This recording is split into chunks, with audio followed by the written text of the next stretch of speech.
Hey, good evening and welcome to Fish Hunt Northwest. Wayne England and the crew, Kelly Barnum, Tommy Edson, and lo and behold, we actually convinced the chef to get his carcass out of the kitchen and come join us in studio tonight for the intro. I know you're busy prepping, I know you're busy cooking, but damn, it's about time to get in here. I know. Yeah. I know. You're like the slave driver though, when you're, come on, get to cooking. Hey man, we got a show to put on, and we got a cooking episode to knock out, and what are you doing tonight? We're doing pheasant wonton. That's right. That's right. We got a full cast of characters. We got Cody Herman's going to join us later on in the show. He's our in-studio guest this evening. Lots of stuff to talk about with him. We're going to recap our pheasant hunt over to Miller Ranch a few weeks ago. Chef Kelly joined us in on that for a day of hunting, and we blasted a ton of birds. So I'm going to talk a little bit about that with him later on in the show. I'd be remiss if I didn't mention it himself, David, over in the corner making this whole thing work. So appreciate his efforts. Fish Hunt Northwest is presented each and every week by Better Homes and Gardens Real Estate, Pacific Commons, located in Puyallup, Washington. And we thank them for jumping on board, supporting us in our efforts. Very busy show tonight, guys. We're going to be bouncing around. There's a whole lot going on in the Pacific Northwest and beyond. But before we get to that, we're gonna briefly touch a little bit on something Mr. Butterfield family and crew experienced earlier this week. They went over for the Something Catchy Kokanee Derby, and you know, David is fortunate, much like myself, 3 generations in the boat, so to speak. When I go out and fish with my dad and my son Jordan or Blake joins us, David's in the same boat, so to speak. He has his father and his son Cole, and Mark went with you, and you guys headed over for the Something Catchy. And they landed one of the bigger, or the biggest Chinook in the Derby, if I remember right, 11.5 pounds on the Chelan Chinook. You got a picture of that, David, you're going to throw up for us? 11.5 pound Chinook for that young man. Freshwater Chinook. Wow. That's a beautiful fish. Beautiful Isn't that, fish. though? You could not tell that was a freshwater fish when you look at that picture. No. And when you cut it open, right, you're convinced that there's no way it can just simply be fresh water. Where's this thing getting its feed? Well, I made a couple phone calls during the week. Chef and I headed up north there and got some steelhead fishing in, which we'll maybe touch on a little later or next week whenever we get around to it. But because what we're out doing isn't important. That being said, I wanted to find out a little bit more about this Chinook fishery. If you guys have been paying attention, they have a pretty decent number of Chinook that are coming out of that lake this year. And that's not really all that uncommon. It's kind of like most fisheries, relative to Chinook especially. It's kind of up and down. I don't know, Barnum, you followed that much? Tommy, you guys paid attention to that much? A little bit. I'm not really well versed in it. I kind of understand it, but well, so according to our source, Mr. Sam Baird, they actually stopped stocking that lake with hatchery Chinook about 4 or 5, we'll say 5 years ago. Okay. These fish that are in that lake are natural spawn origin. Now they're not wild or native fish, but they are wild spawn or natural spawn, as we'd refer to it. So the recruitment on the spawners is doing pretty well. It actually used to fish better for Chinook at some point back in the 80s, 90s perhaps, and like everything else, kind of ebbs and flows. But talking to a few guys, they believe that thing is kind of making a comeback. Now you're allowed one. Most of those guys, especially in the Derby, they were getting those on kokanee gear. Right. So you can go after them with kokanee gear. They're very responsive to that. They're down about 160, fish from fairly deep, 180 feet, you know, on the wire. And with kokanee gear, it's a pretty good tussle, I'd say. Right. I don't know if any of you guys have ever fished a Brewster pool for sockeye, but when you hook into some of those Chinook on your kokanee gear, that's a pretty good. You're mostly, with those brown fish over there, Brewster, you just want to get your Dodger back. Right.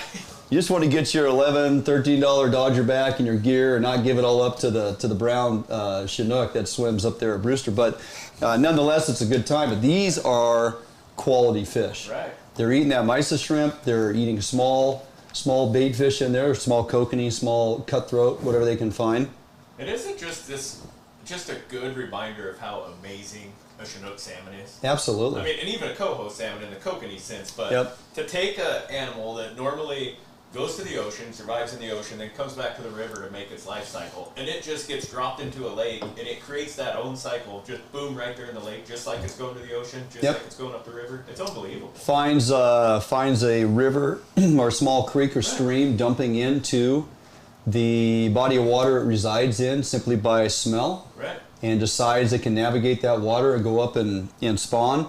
It's it's kind of resembles the Great Lakes fisheries. Yeah. We dumped all our stocks and strains of fish from over here on the West Coast, whether it be Chinook, coho, or steelhead, in the Great Lakes.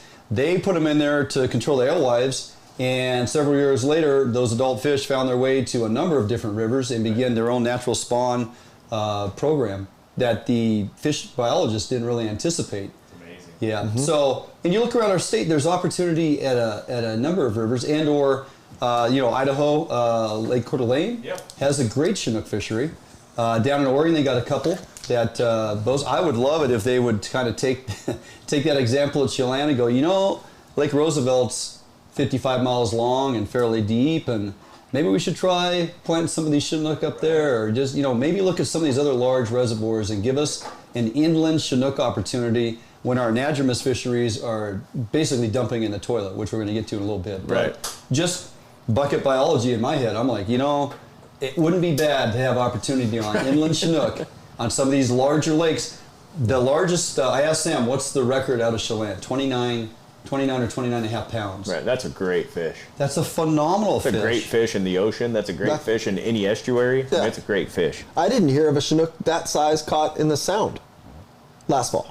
Good point. Right. It goes hand in hand with like what we were talking about with our coastal fisheries kind of leaning kind of towards deteriorating. Yeah. But look at some of these other fringe fisheries. Well, it's great stuff. 29-pound fish out of a lake, that's pretty darn impressive. That lake is nearly 1,500 feet deep. Yeah.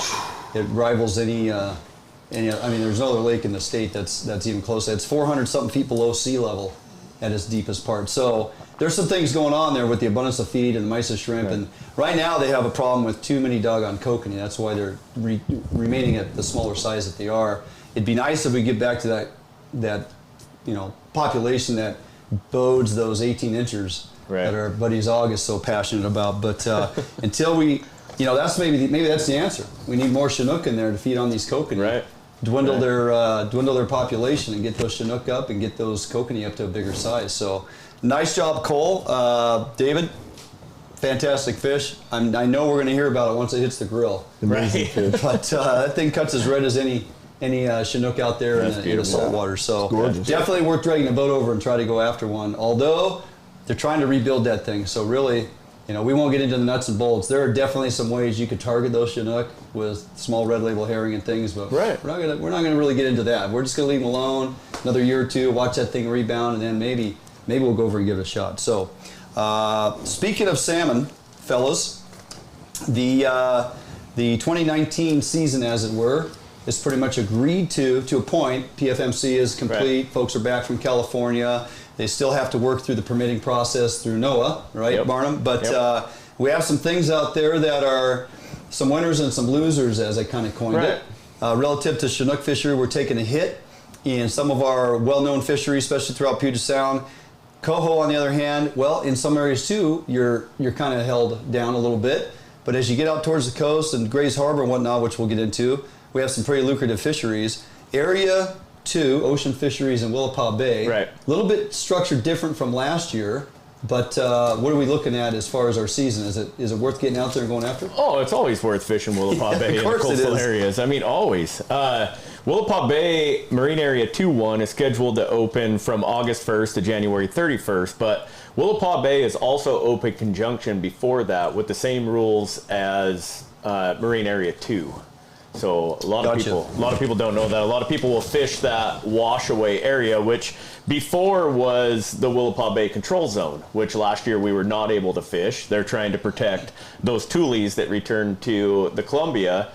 Biologists believe that those fish a lot of times will move in and out of the mouth of the estuary there on the Willapa. That's why it was closed? That's why it was closed, to protect the tules, because they think they'll move in and out on the estuary and feed on those incoming tides and then go back out and then eventually make their way to the Columbia. So they closed it. This year they decided to open it. And that is huge, because the last, as you guys know, 4 years ago, or you may not know, but Willapa did on the North Bay, the Forks Creek hatchery, did hatchery reform, and they drastically cut the number of Chinook salmon they were planting from the Forks Creek hatchery into the Willapa River. In efforts to bring back the wild fish. Yes, in effort to bring, and that's a whole, I mean, we won't even go into that part. We don't have time. Right. And But so they cut plants by 90%. They went, I believe, from like 3.1 million fish smolt release down to 300,000. So last year you saw that, and I think a lot of sportsmen, a lot of anglers on the Willapa forgot that happened. Right. And I heard a lot of people really excited at the beginning of the season. Wow, the bite's been great this first month or so of the season, and then it just completely died. Yeah. Well, that made sense because that big push a hatchery fish that they planted came in, the bite was okay. When they pushed upriver, there was nothing left behind it. Nothing behind it. By creating the Willapa Bay control zone and closing that, as we like to call it, the washaway area, basically from Tokeland out, it really limited your ability to be able to target the South Bay fish. The South Bay, which would be the Nacelle and the Nema River, they don't have a lot of access to fish that into the bay. And there's not a lot of good launching points down there. The channels to get out to that into the bay are really tricky. Yep. There's a few guys that fish it, but not many.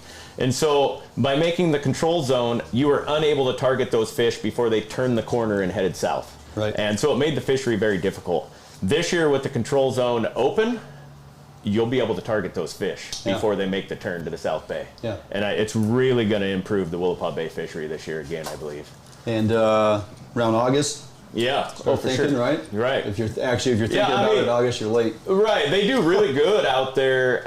Like I said, from Tokeland out to the bar, they do really good in July out there too.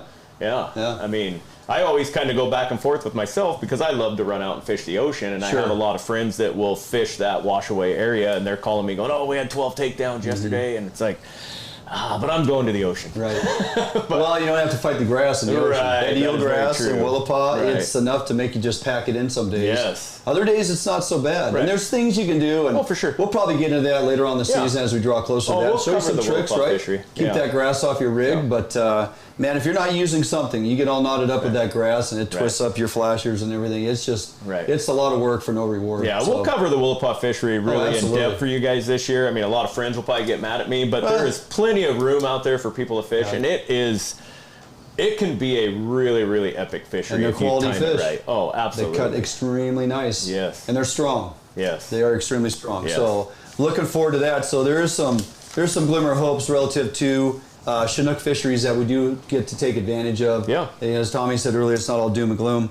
Some of the things that people are struggling with, we come out of this PFMC, and as I alluded to, it might have been on one of our Facebook posts, we have another user group out there, albeit it's the orca whale population. But when they are devising fisheries now, you look at non-tribal commercial in areas that they have access.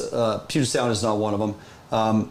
And then, of course, we have tribal commercial fisheries. We have recreational fisheries. We have to divide up the pie.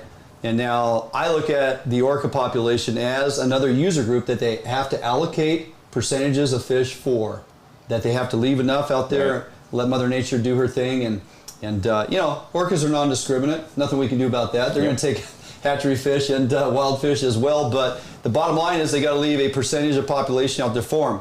In doing that, they've opted to change opportunity certain times of the year in certain areas. So Marine Area 5 and 6, CQ, it's going to be closed to salmon fish in February. Now, there might be some people kind of ticked off about that. For a lot of folks are going, well, who the hell wants to fish for Chinook in February? I mean, it's cold and miserable, and typically the weather's kind of nasty. So, but as you work through the process, Area 7, which is extremely popular, San Juan Islands, Friday Harbor, that area up there, you're looking at no opportunity on Chinook in August, October, and of course January for blackmouth. That one's hitting a lot of folks kind of hard. Yeah. That's a staple fishery in August up there.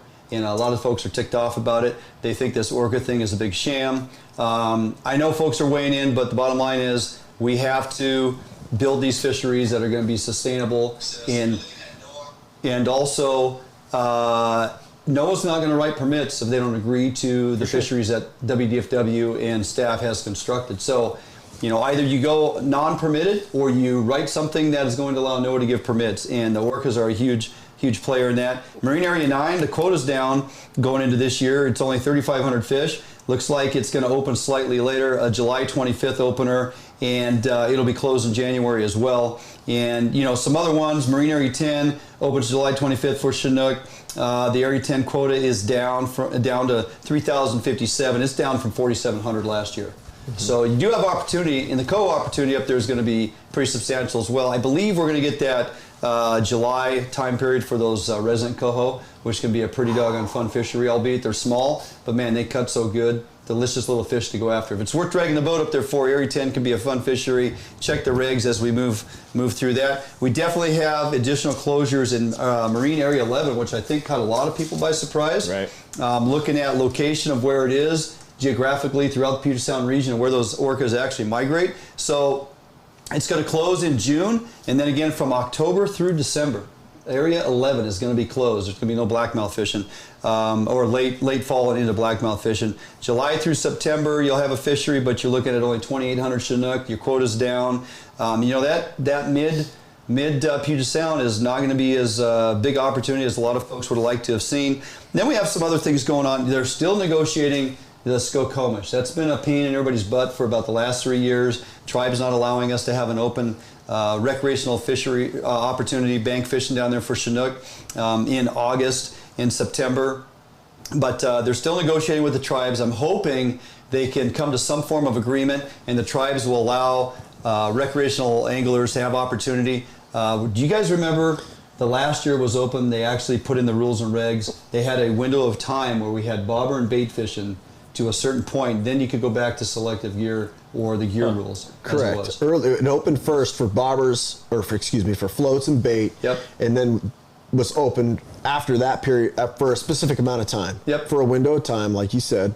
And then after that, it opened up to all tactics and there were some folks that were a little upset about that. They're like, well, I can't afford to go buy bobbers and I don't have any eggs and that type of thing. But the bottom line was those that appreciate bobber and egg fishing really enjoyed that opportunity to go after fish, target very good biters. I mean, these fish bite very well, and you're not knocking them on the head with half-ounce cannonballs and 8-foot leaders and doing that whole thing. So I'm hoping if we come to agreement, get the Skokomish open, we can look at it as a bobber and bait fishery for a certain amount of time or whatever that is, or delineation line from this point up to this point is bobber and egg. We have sections of rivers and certain fisheries that are fly fishermen only. It's no different. You're just designating a zone that gives you opportunity. And I think for those paying attention, you need to be pro advocates of bobber and bait fishing where areas it's conducive to do so. And let's try to curtail some of this, behavior of flossing, snagging, and that type of fishery. So we'll see where that goes. Baker Lake, we're going to have a fishery open on July 6th. Pretty excited about the Grace Harbor fisheries. Not going to jump into that a whole lot. We got a 2-bag limit on our coho. Yeah, basically release Chinook, which tells me from October 1st to December 31st, you get opportunity on 2 coho, which are wild fish. And the nice thing is the Wainucci is going to be open this year. Right. That definitely helps spread out the pressure. It alleviates pressure off Satsep, hump tulips, chehalis. We get that 4th river open. It kind of spreads out the pressure. So take advantage of that. Those are nice, big, wild coho. There's abundance of them this year. That is one of those ones where when we hear, well, we got 1 million coho come back to the Columbia, what's that going to do for us? Well, those fish take a turn, head into Area 2, and guess what? They land up here in our neck of the woods around Grace Harbor region, and that can be a pretty good coho fishery. So we got that to look forward to. We do have Chinook retention on the hump tulips, albeit it's going to be hatchery Chinook. There's a 2-bag limit, then it switches to 1. So get online, just simply look up rules and regulations and the seasons as they're being set. It's not set in concrete as of yet. They still have to get permits through NOAA, and they got to come to final agreement between co-managers and some of these fisheries. But, again, not all doom and gloom. We have some fishing opportunity. The saltwater fisheries are going to do okay. We're going to have some opportunity out there. I think I'm be with you, Barnum, in your boat. We're going to head down and beat up on Willapa and get some of those Chinook. I'll be waving from shore. Hey, over here, come get me. Right here. Pick me up. I got a fishing pole and a license in my pocket. Waving a pole. So, anything else you guys want to add to that? Nope. Pretty much wrapped that up. We have a phone call going on, David. Trying to hook up. We're going to talk to your buddy, Barnum. Yep, Oren Jensen at Tanglewood Guides. We're going to get a turkey update from the first week of the turkey season. See how things are looking over. He's from the OMAC area, so we'll see how things are looking kind of in that OMAC area. Yeah, I was surprised when I talked to him the other day. He was very positive in the survivability getting through the winter. Yeah. And I was talking to Cody Herman earlier as he got here to the studio tonight, and he said, well, one thing to think about, the harsh winter really hit late Right. So those that hatched out last year had a length of time for sure, getting some size on them, and good amount of feathers and warmth, and to get some down under the old skin, under the feathers, and right. They probably did okay in surviving, and they made it through that harsh portion. And he says survivability is pretty good. So we got Oren on. Should. Yeah. Hey, Oren, you there? Yeah, I'm not hearing nothing. No. Give it a try. We're either going to get Oren on or we're going to go to break. So I'm going to leave it up to David and give it a second here. Tommy, do you have something? It's interesting you bring that up about turkeys faring so well through the winter. Talking to friends of mine in eastern Montana said the same thing about their deer, is that the feed, there was enough feed standing late in the fall that the deer went into winter actually in really good shape. Right. As rough of the winter as we had. So it might not be so, I'm always holding my in a pose like this when tag allocations come. Hey, Oren, you there? Yeah, can you hear me? Oh, there we he got is. him. You got him? You hear? Oh, I got him. Huh. Maybe you guys are going to have to talk to him. How you doing, Oren?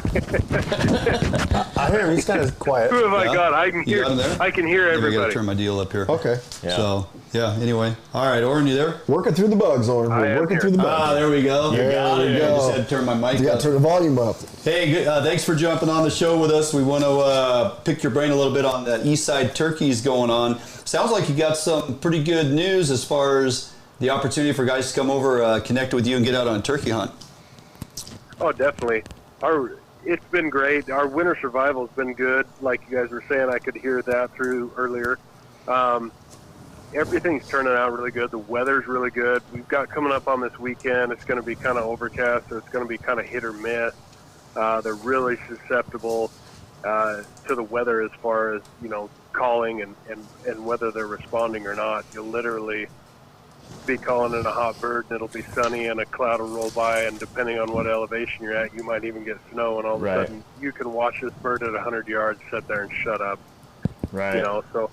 But other than that, so far this year it's been a great year. There's a lot of guys in our area killing birds. It should be great for anybody who wants to come over here and put the work in.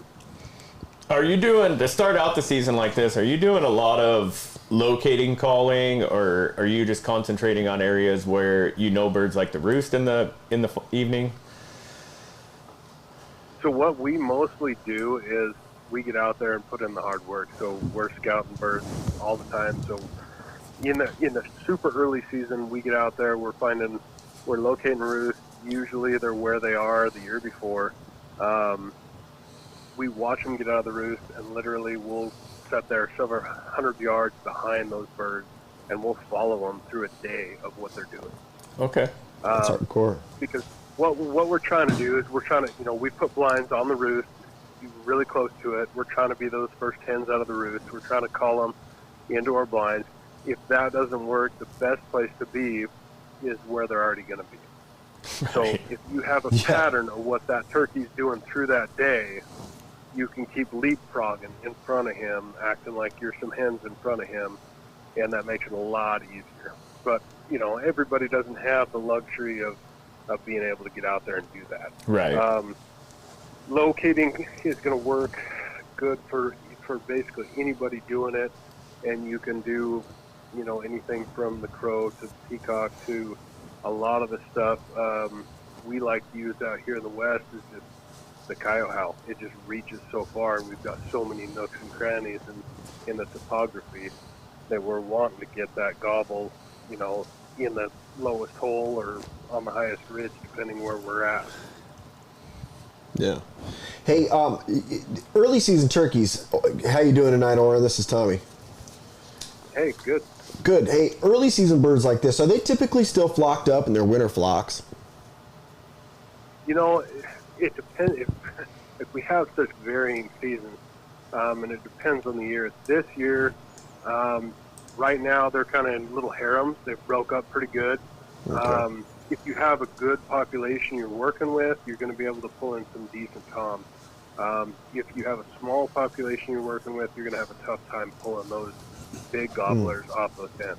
Yeah, okay. That makes perfect sense. If you do run into a situation where you got birds flocked up, somewhat substantial size flocks, say 30 or 40 birds, What's your best way to get one of those gobblers to pull off of that group? It's going to be literally time in the field. Okay. You can, like I was talking earlier, if you can get in front of where they already want to be, you know, you're not looking to pull them in. You're going to have a super tough time pulling a big gobbler off, 20, 25 birds. Sure.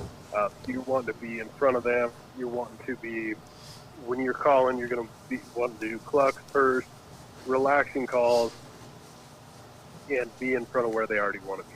It's going to be really hard to pull them off of those hens. That's a great tip. Are you seeing quite a few toms out there this year compared to, say, last year? Yeah, this year we've got quite a few toms, but it's one of those things where you've got a good number of middle-aged toms.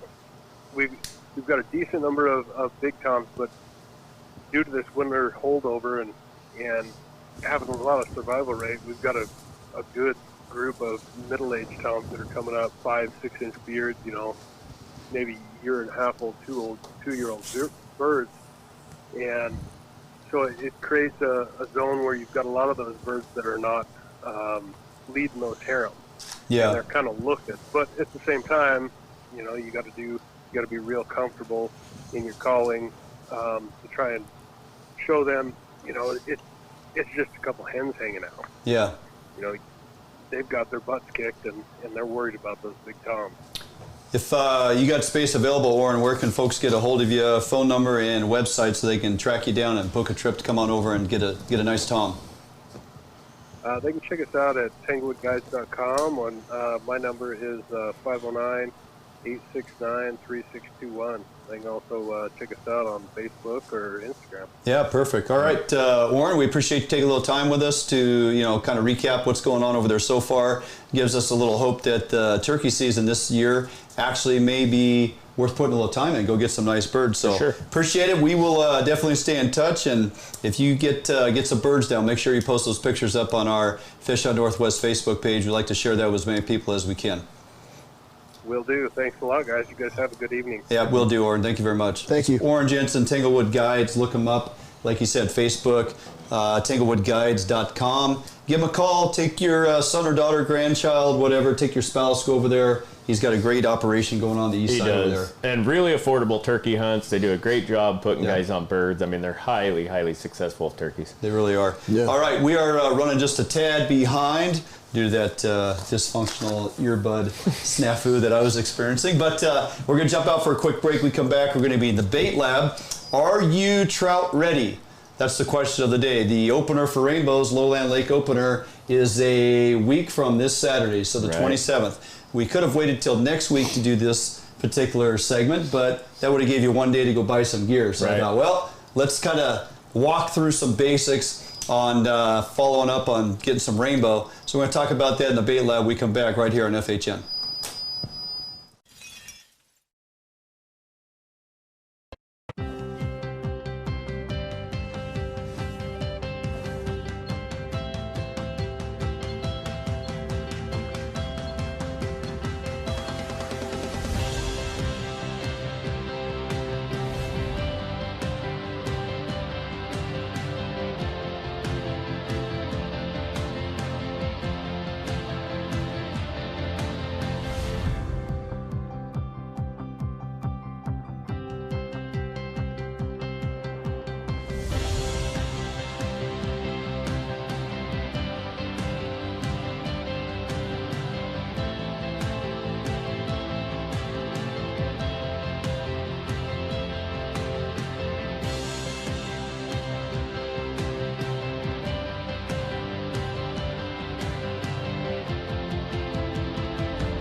She come out to break a night, the pink skies waving goodbye. She come out to break a night, leaving no traces around. She's trying to free a reckless heart. She's trying to be as light as the breeze. The queen of art, Friday morning. The queen of art, Friday morning.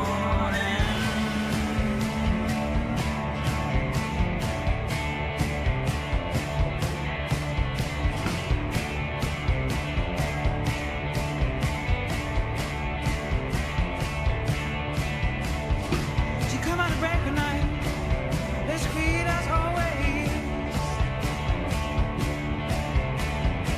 You come out to break a night, you'll be wearing her charm so frail. Yeah, she's trying to avoid everyone.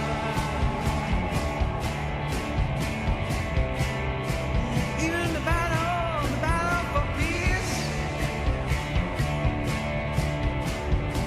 Queen of art, Friday morning. The queen of art, Friday morning.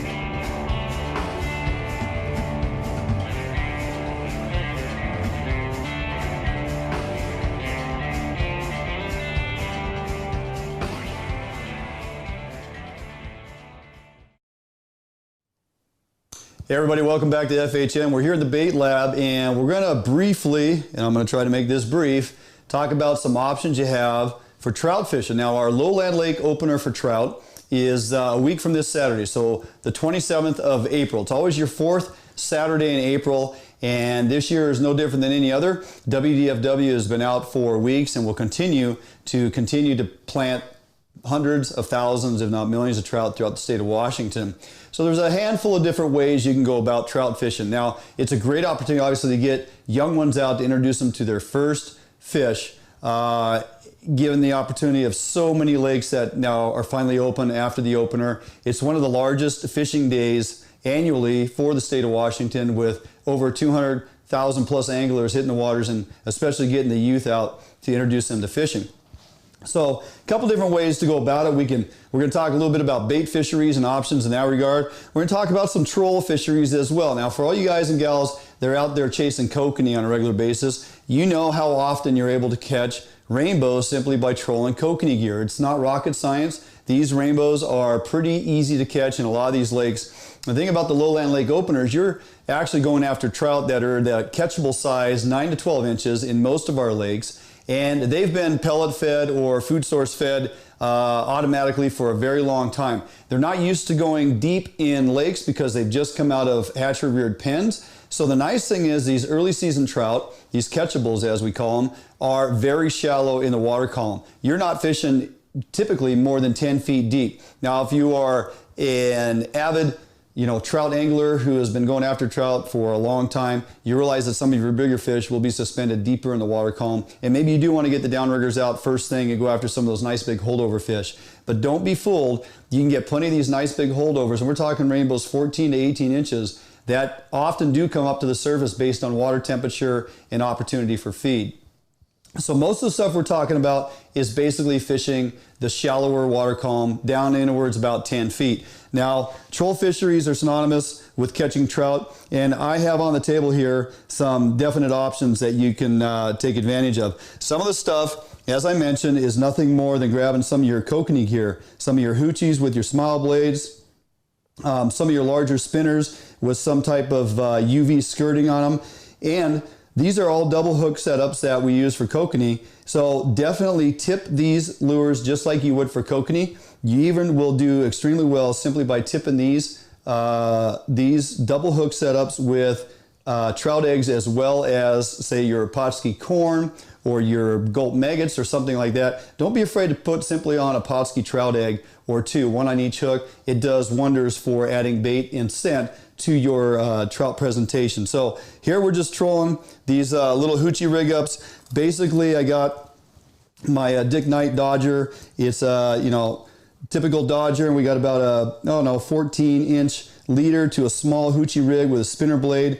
This will get kokanee all day long in some of our lakes, but you know what? It's very productive in catching trout as well. And again, I'm simply going to tip this lure with either some corn or some trout eggs, and I'm going to put that out there. Now I'm flatlining these because these Dodgers, believe it or not, will take your gear down anywhere between 5 and 10 feet depending on the type of Dodger, the make of Dodger, and the action the Dodger has. At the front of the table here, I got a variance of different types of Dodgers. I have some Rocky Mountain, I have a Sling Blade, I have some Dick Knight Dodgers, I have an old Lure Jensen 50/50, which is fantastic for going after rainbow trout with. It still works, it's old school, but it works fantastic. The UVs definitely aid you in drawing trout in, but the flash of some of these other colors works very well. Here I've taken a nice white one and put some UV tape on it in a broken up pattern just to add extra flash.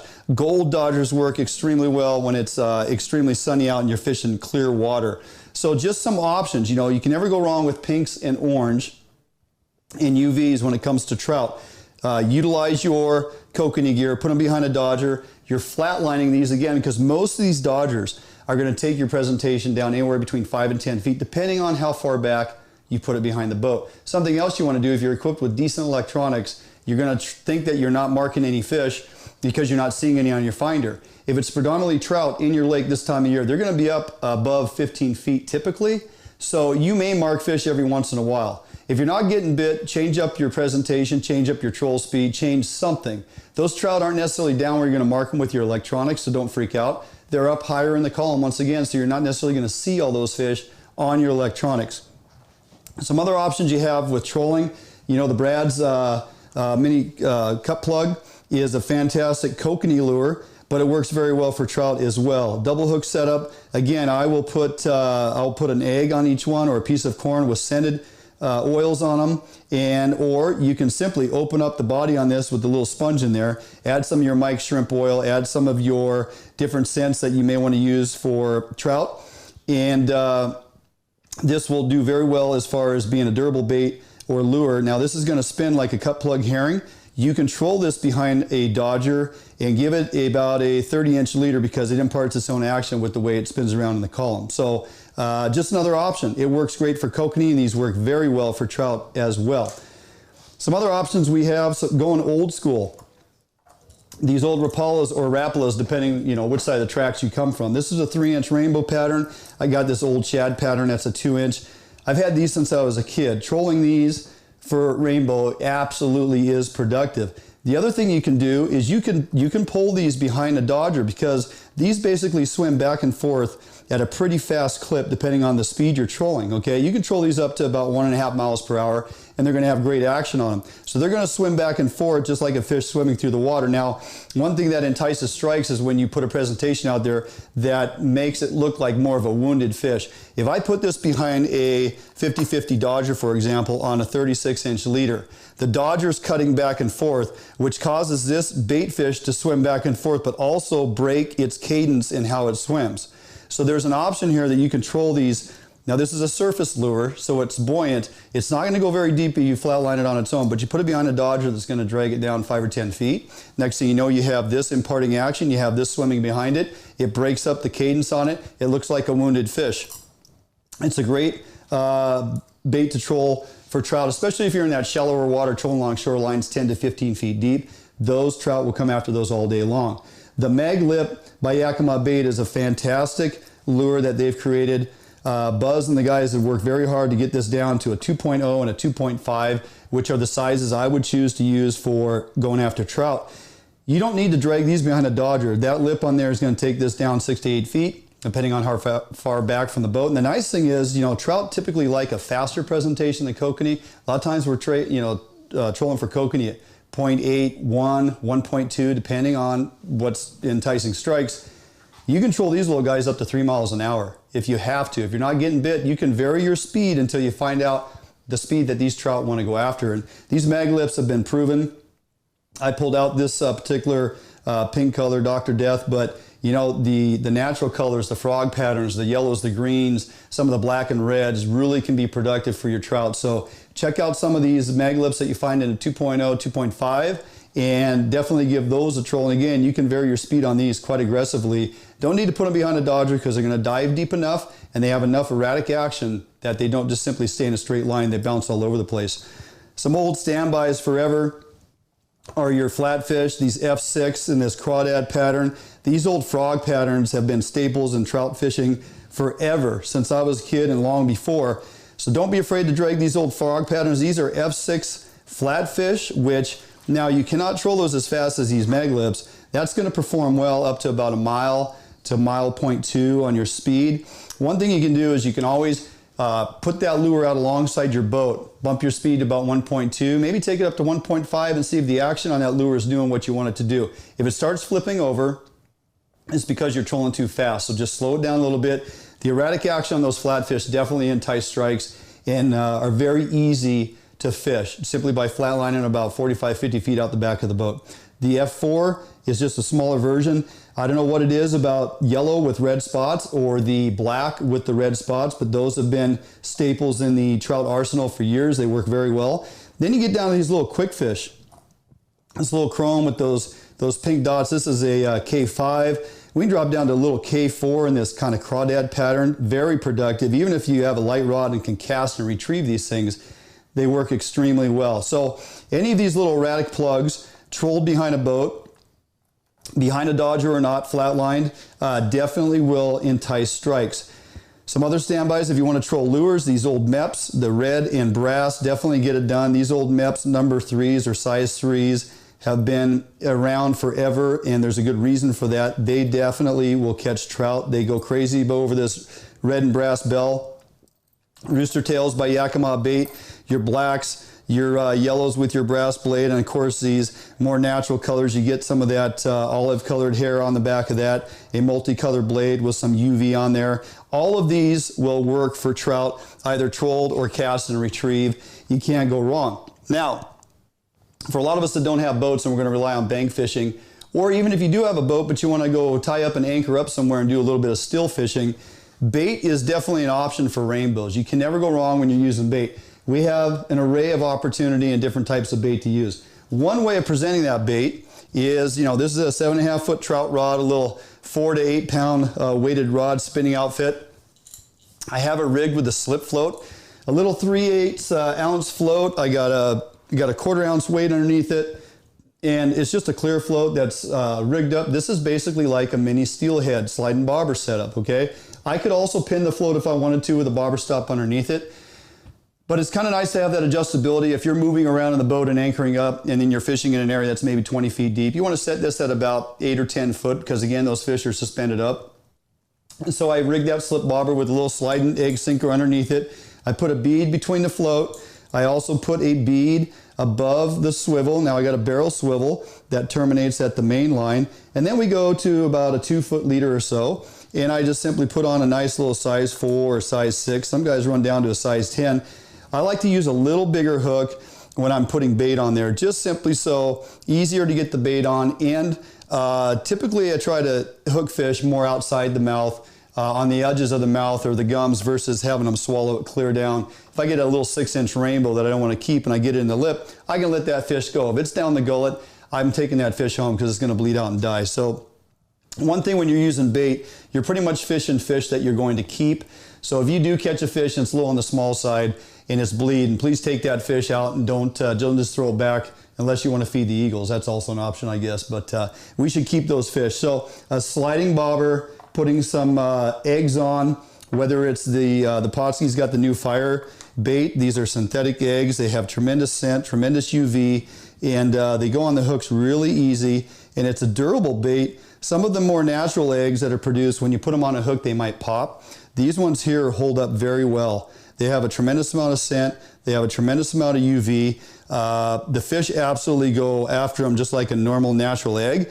They're non-buoyant, so you want to take these eggs and fish them under a slip float. You're going to do very well. There's an array of colors and scents that Potski's has come out with on these types of eggs. They're right in there with all your natural trout eggs. So give these synthetic eggs a look. If you haven't, you'll be amazed at the color, the smell, the durability of these baits, and they work very well. Trout eat them up, okay? That is an option for throwing bait if you're fishing a shoreline, or again, if you're anchored up in a boat. A slip float is something you definitely want to try.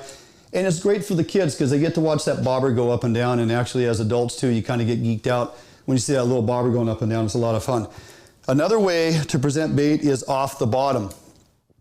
Nice thing about this time of year is the milfoil and the weeds are relatively short in stature, kind of like IT.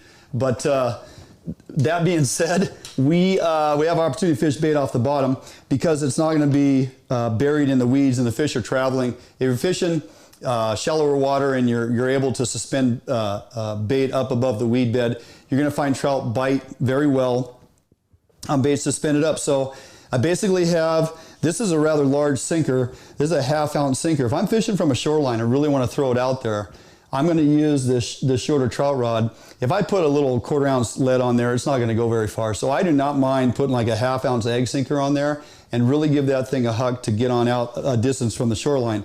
I put that against the stopper bead to protect the knot on my barrel swivel. And in most cases, I typically start with at least a 3-foot leader because we're using baits that float up off the bottom. Lead sits on the bottom. I use a treble hook. Now this is a size 10 treble hook. And there's a good reason for that. If I'm using floating bait like Potski's fire bait, okay? So I'm gonna take some of this fire bait. We have a ton of different colors and scents. I basically take it out of the jar. I'm gonna roll it into a small ball like this. If I'm using a single size hook, like that size 10 or 12, it's not gonna stay on there very good. But if I take that treble hook and bury it into there and kind of form it around that hook, now that basically will hold on extremely well. And again, this is floating bait, and you want to put a piece big enough on there that floats your hook up off the bottom. So in theory, the weight is on the bottom, and this is going to actually elevate and float up. And in some cases, if there's no resistance, you will actually draw some of your main line through that as well a little bit. And when the fish picks it up, they can actually pull that and move it away from the weight, and they'll take it and turn and get hooked before they even realize there's a hook in their mouth. So a size 10 or 12 little treble hook to put that dough bait on there works extremely well. Don't try to do it on a single hook. You'll probably be disappointed in the results. I'm gonna set that over here because I'm gonna drag all that stuff right off the counter. Lastly, let me clean this up here. There are some other options. We have corn, we have trout eggs, we have synthetic eggs, we have fire bait that floats, we have Mike's marshmallows. You know, one thing that works well and has for years is now, especially now, we have scented and flavored. This is a garlic marshmallow with a very bright UV chartreuse marshmallow. It's soft, it floats, okay? I can use a single hook on my slip sinker. If I'm not using dough bait and want to use marshmallows and eggs, I will go with a size 4 hook. Typically works pretty well. I'm actually going to put it right through the marshmallow, push it up above my hook so it's exposed, and then I might take one of these non-buoyant eggs and put it on there. Now again, this is rigged to my slip sinker, okay? And I'll put that up above the hook. Maybe I'll put 2 of them on there. The nice thing is these marshmallows are extremely buoyant. That nice little size hook and that marshmallow and those non-buoyant eggs, now I've created a buoyant lure. I can literally fish that off of my sliding sinker as well. And the nice thing is I have that hook completely exposed. So when those trout come after that bait, that hook's definitely going to get into them. And the marshmallow holds on very well. It's going to float that presentation up off the bottom just like the dough bait.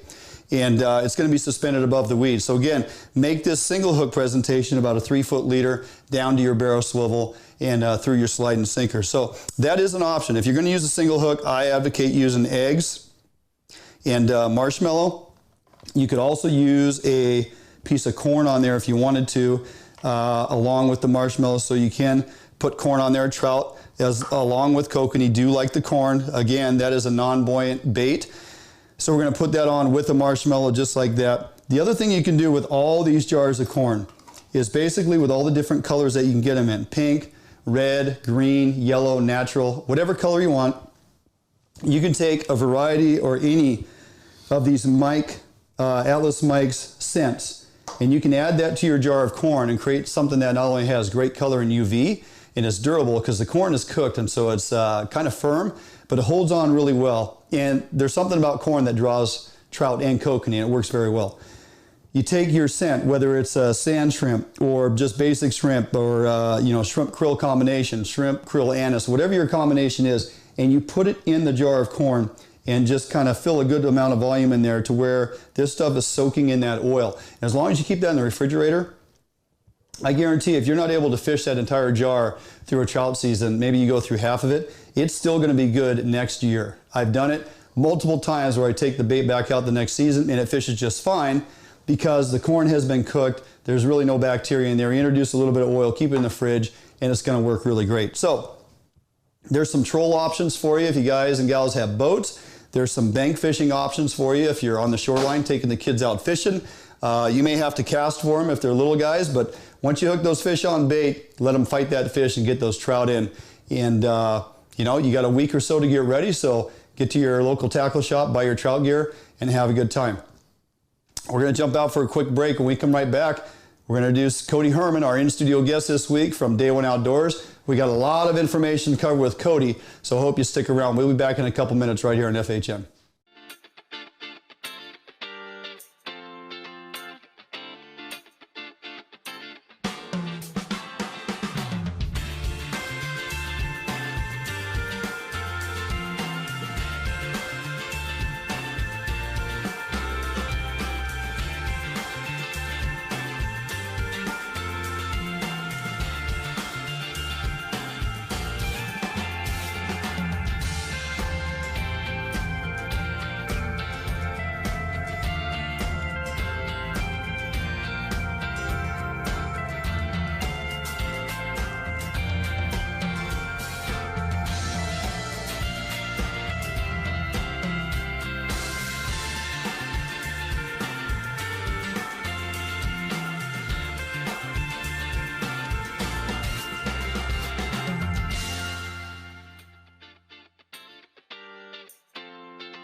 Hey, welcome back to Fish Hunt Northwest. Thanks for sticking by in our little commercial break there, and I hope you find some useful information out of that Bait Lab information, because we went through a ton of it in short order. But we want to introduce our good buddy Cody Herman. He's a familiar face to many of you tuning in. We've been friends for a very long time, Yes, sir. all of us, and we've been blessed with the opportunity over the years to get out and do stuff, fishing and hunting, what have you, and having a good time. So brought you in because we recently had a little excursion of our own over there and hunting some pheasant. So how you been? Been good, and folks really want to go back about how far back we've known each other. Yeah. How did we meet, Dwayne? Remember what show you were trying out for? Did you try out for that? No. Oh. No, but that's how our paths crossed. Oh, well, was yeah. Through Yeah. the old school Comcast Sportsnet. Yes. It was, Yeah. back when Going I was, clear back. Yep. Which is almost 10 years now. Yeah, I was just starting out with Outdoor GPS, Right. and you were doing Wanted. Wanted, Yep. adventure host, yeah. You got it, Yeah. yep. Lost to the kid, but we won't go back. No, let's That hash whole up deal. some old stuff. What do you got for us? No, we're good. We ain't got We'll time talk for that. pheasants. We'll talk I pheasants. think all right. people want to actually talk about relevant information instead of True. They want to hear the dirt. historical pitfalls. So, anyway, you and I recently had an opportunity, and we brought Chef Kelly along with us, getting him outdoors, Yes, doing sir. a few things other than just always sitting in the kitchen cooking, right? So, which he's over there doing right now, because we got him and Sherry coming up later in the show. Yep. Oddly enough, I think they're doing the pheasant wontons because it's kind of part of the show, right? So It's quite fitting. yes, we've gone out hunting, public lands for birds. You go upland bird hunting. There's different opportunities out there. How about you guys? You hit public lands for pheasant? Yeah, we do. Not pheasant. Once in a while. Do grouse. Grouse, something. Well, these the release sites are one avenue to go. Right. I called Jim and said, "Hey, you want to go over and check out Miller Ranch with me?" Because Yeah. Scott has called me and said, "Hey, why don't you come on over and come hunting again? Love to have you come on over." I said, "I want to bring my buddy Cody Herman over. Maybe we'll be able to do something for his show." And sure enough, we did. Pretty successful. That'll be an up and coming episode for you down the road that we'll get into. But what'd you think about that experience over there? We're hunting basically a recognized game preserve. Correct? Sure. So. I've always been hesitant about participating in those release hunts. As a hunter, this. Part of the fun of hunting is the thrill of the hunt. Yeah. And that is what gets us out there, is the unexpected. In these hunts, it's expected. The birds are there. It's just a matter of getting the dogs on them and you shooting straight. No big deal. Yeah. So I was definitely hesitant about this. Like I didn't want to ruin the feel of a true hunt. But what I came to find out quickly was that it's amazing how much you can learn in a short amount of time. And what I equated it to later on, thinking about it on my drive home, was, spring Chinook fishing, guys will put in tens of hours, hundreds of hours to catch one. And it's frustrating, but that's part of why these spring Chinook are so special. But when we went up to Alaska, I was catching, 12 fish and 12 casts. It's kind of the same feeling, but what you realize is that you learn a lot in a short amount of time in places like Alaska. So the same thing happened there during the pheasant hunt. I personally, as a bird hunter, learned much more in 2 days, 2 hunts, not even days. 2 short hunts, 2 3-hour hunts than I ever could have in 2 full seasons. And so just getting to be able to experience that, and then on top of everything, the whole point of why we like to go out hunting and fishing is to be able to bring awesome food home to share with our family and friends. Being able to bring home that fresh pheasant was phenomenal. I know Chef Kelly's got some stuff coming up here with pheasant, but I've been enjoying that pheasant here for a while too, and it's fantastic. So one thing, just like with Chinook salmon, can you tell the taste difference between a unclipped salmon and a clipped salmon? No. Probably I not. can't taste the difference between a released pheasant and a wild pheasant. Yeah. So I had a great time. It was fantastic. Well, we went back over to Miller Ranch, and like I said, I'd hunted there before in previous events and whatnot, and it is a release site, and Scott runs a fantastic business over there. I think they told us this year they're upwards around 12,000 birds. 12,000 birds. 12,000 birds they're releasing through that operation. Are they running their own hatchery, or No, are they're purchasing birds to? Yeah, he's getting from the Dakotas, is that right? Dakotas. Okay. Yep. Okay. Curious about that. We talked a little bit about the hatchery program, and you can actually tell a hatchery bird from a wild bird, and there's some things about that.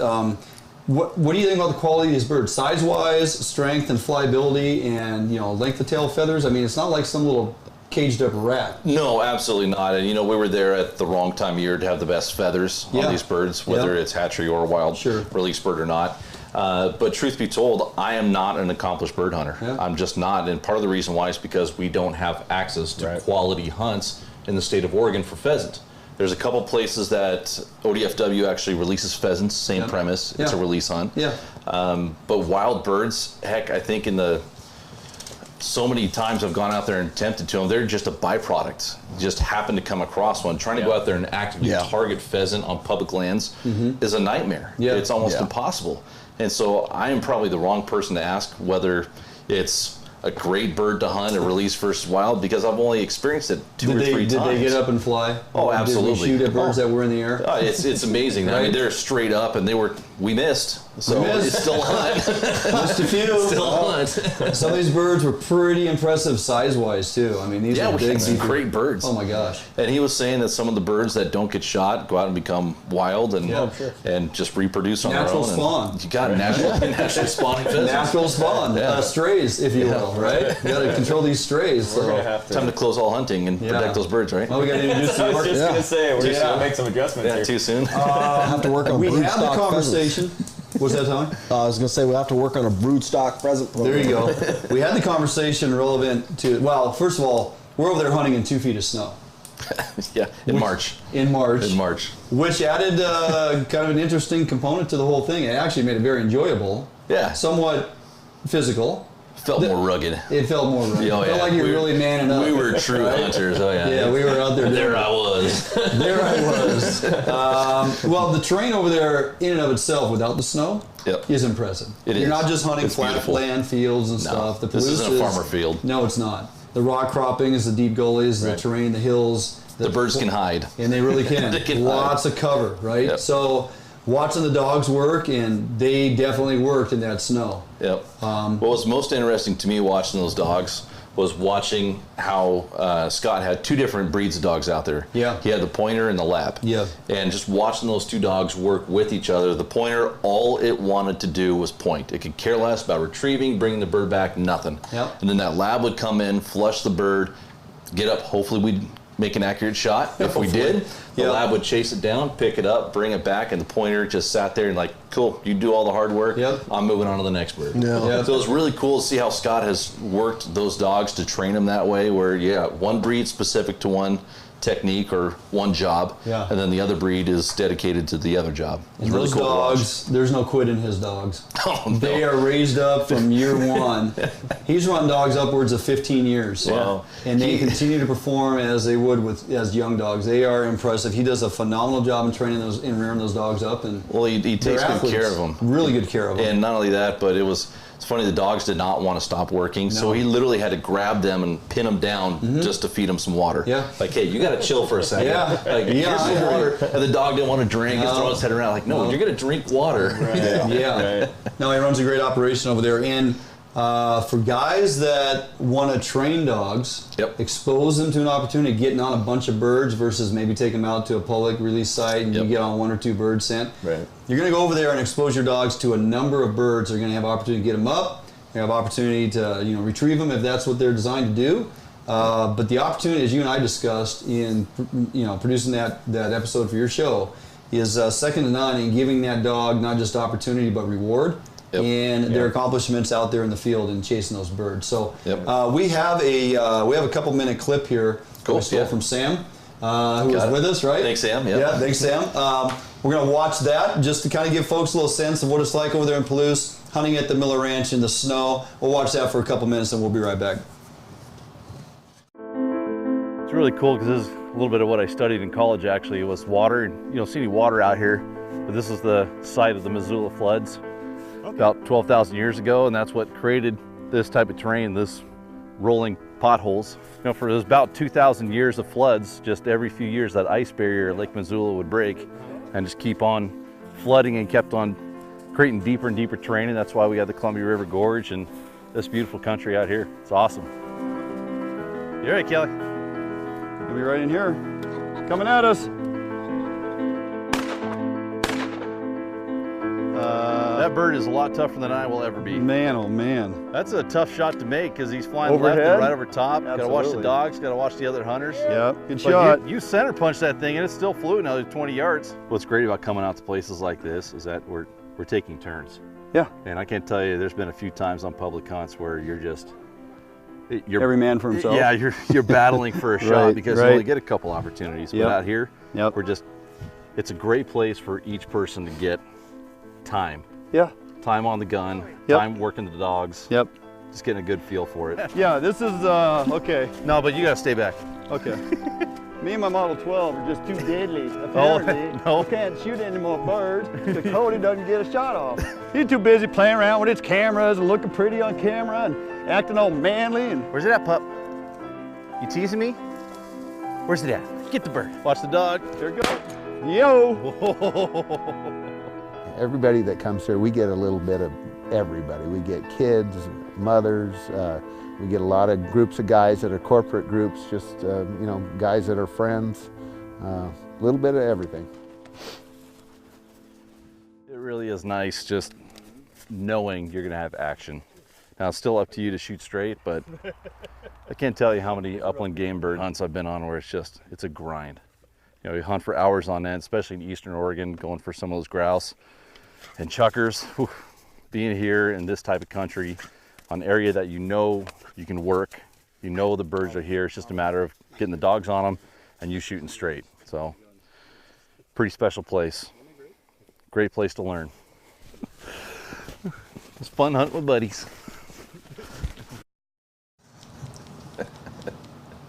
Well, there you have it. Little insight to our fun over there. Quick teaser clip for the quick upcoming teaser clip. episode. Yep. So you're going to have that as a full-length episode on your show coming up. Absolutely. Yeah. We'll kind of get into season 6 later on here in the show, but yeah, that's Sure. going to be one in the can, right? So Yeah, absolutely. It turned out great, and you know what was really cool about the entire experience being up there at Miller Ranch was that I came to realize that it's a great place for us because he has a clay range too. Yeah. So it's a great place for us as hunters, even during the off season, Yeah. to go out there and train and practice. You know, as hunters. Right. Can you imagine if we had an opportunity to go bugle an elk in March? Right.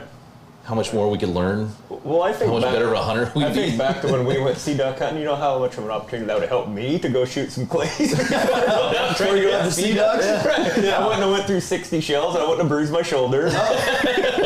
There's some things to maybe keep you up on the skill set, right? Yeah, so it's just great getting up there, and you know, if you have dogs, it's a great place to get them trained up. Right. You mentioned the reward for the dogs. It's also a reward for the hunter. Yeah. Knowing that we're shooting straight, because you start with clays, birds do not fly like clays. Nope.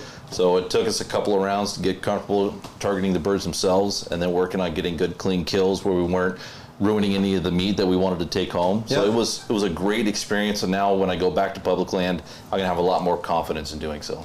Well, it's a great environment. I mean, he has great accommodations there. We were very comfortable, Yeah, right? It was. Okay, he's got a hot tub. Got a clubhouse which Sam took full advantage of. Yes, he did. On his own, by the way. We got the clubhouse there. You can just kind of hang out, have a few drinks, relax after a day, and just unwind and enjoy, and shoot some pool and hang out and look at some of the amazing taxidermy within the complex, right?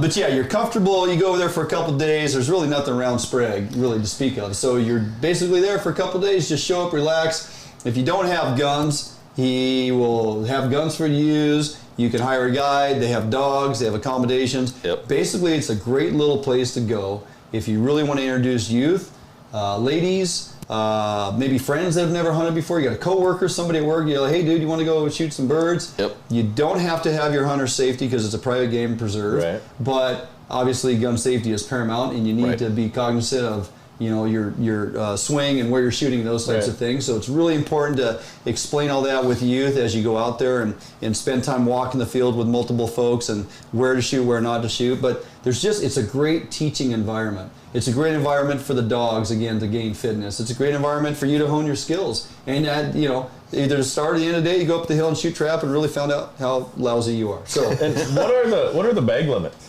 Does he have set bag limits, or is it just Pay for As the bird. many as you want to pay Okay. for. Pay for the bird, and Yeah. I was actually surprised with how inexpensive it was, you Yeah. know, compared to big game hunts. You know, we're thinking Right. 5-10 grand. Right. This Yeah. is, you know, $500 to $800 for a weekend, and that includes lodging. You got to bring your own food. Sure. But it just all depends on: do you need guides? Do you need the dogs? How many birds do you want to shoot? Yeah. Right. But it really is fairly cost effective for a nice, relaxing weekend. And truthfully, you don't need to be up at daylight.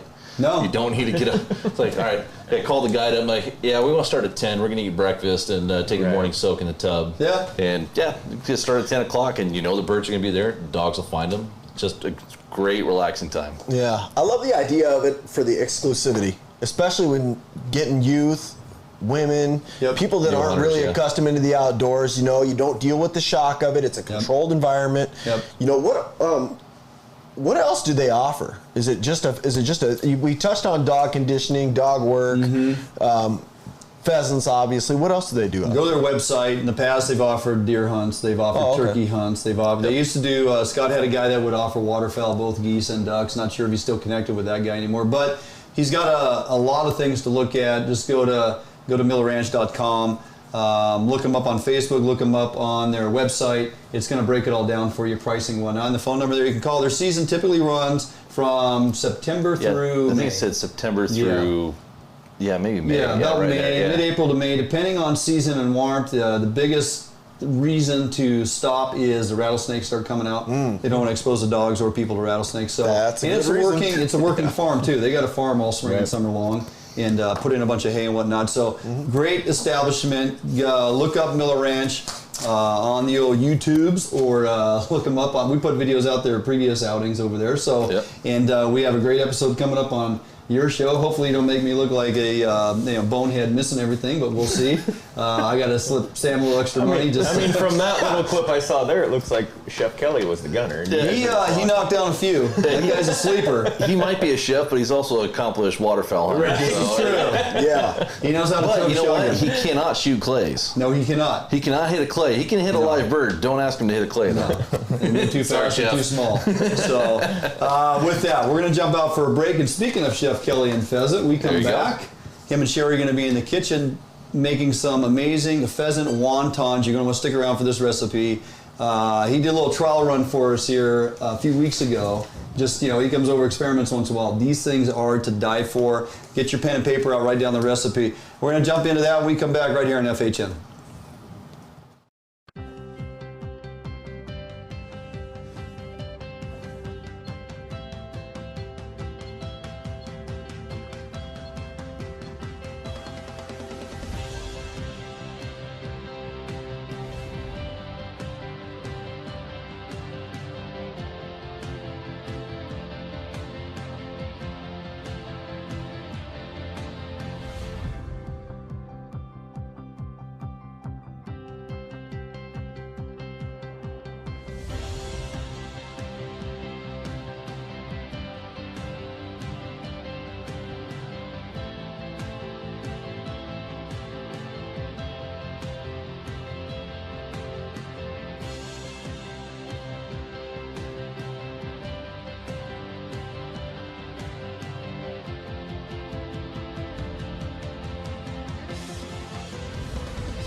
everyone. Welcome back to Fish Hunt Northwest. We're here in the kitchen with Chef Kelly for the recipe of the week, and I believe we have some pheasant going on today. Yes, pheasant. Love pheasant. Love chasing pheasants, and the boys shot some pheasants when they went over there to Miller Ranch. And how do you cook pheasant? I mean, Usually thrown in a crock pot or on the grill, you know. Okay. Same old, same old. yeah, right. Well, we're gonna do some pheasant wontons. Ooh. And it's not going to be that that tough. So let's get out after it. So, all right. So we're going to have to add, because pheasant is so lean, you have to add some fat at some point in time, right? Because it's going to be too dry. So we're going to add. This is salt pork. So, but you can use some bacon or Sure, something you like can use that. some bacon, yeah, absolutely. So we're just going to cut this up in some kind of chunks like that. Like this, just to give it a rough start. Okay. Okay, so we're going to get a fruit processor here, and we're just going to chop this up. Not real chunky, but Right. pretty medium. Yeah, there we go. That's perfect. Okay. Kind of a, little pea size, maybe a little smaller than that. Okay, so, these pheasants, they get shot up pretty good. So one thing you need to do is to kind of soak them in a little bit of water ahead of time, because when they get shot, some of those feathers kind of get pulled into the meat. And they just stick in there. And they just stick in there. That's no bueno, right? No bueno. No bueno. All right, so we're going to chop this up, throw it in our water just for a little bit. Just rinse it a little. Just rinse it a little bit, because I rinsed them earlier when they're whole, and you could never get it out. I mean, so when you're chopping it up here, there we go. So we're getting, I can see a lot of these extra feathers, and I rinsed the heck out of this. Wow. Yeah, there's... You don't get that with store-bought chicken. Right? But that's why we go out there and go get our own organic food here. So we're going to add this to the food processor. And yet again, we're still trying to go for kind of a coarse grind here. Not pureed.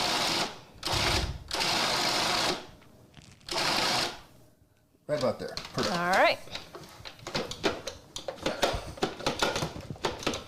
Hey, let go. Technical difficulties. Let go. There we go. All right. Okay, so let me show you what I'm talking about here. Scrape all that good stuff out. Take care of that. Okay, so what I'm talking about here, see, it's not super ground. You can still see some fat right in there. That's good. Okay, so we're gonna add about a tablespoon, let's say 2 teaspoons of garlic, a teaspoon of ginger, a little bit of green onions. These are serrano peppers. And this is like, a lot of people are used to jalapenos. And so, we're trying to make it a little bit spicy, but just go a little easy on these serranos, because these little guys can be really spicy. Well, and all your measurements are kind of to your taste. Right. Right. So I'm adding about a teaspoon of cilantro, another 2 teaspoons of brown sugar, a bit of salt to taste, right? Yep. And we're gonna add some, I love buying these, this pre-toasted sesame seeds. Oh, I've never seen them like that. Yeah, these are already kind of crushed. I like them because they have a little extra flavor to them. Here's another product I want to show you guys, and this is Shaoxing cooking wine. This is a Chinese cooking wine. You can use dry sherry if you don't want. But who wants a dry sherry? Oh yeah. So here is 1 teaspoon. We'll do 2 teaspoons. Oh boy. Of the Shaoxing cooking wine.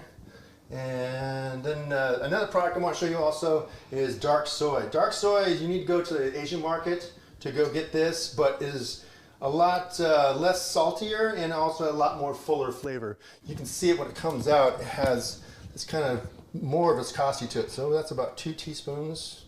We're gonna go full tablespoon right in there. Okay. And we're gonna add pepper grinders all clogged up here. Okay. So let's get this all mixed up. Sherry, you ever made wontons before? Yes, but not quite with those ingredients. Oh, not pheasant? Yeah, no. All right. So we're just getting this all mixed up. Make sure we got it all loose like this. Okay, we're also going to crack 1 egg in there. Okay. This is going to keep it all binded up. Okay. All sticks together. Okay, we're going to keep mixing this up here. Looks like it needs a little more cornstarch. About a teaspoon and a half, I'm guessing. Wow, Yeah, pretty you're a good, huh? wine reader. Right? Yeah. Okay, so that's what we're looking for.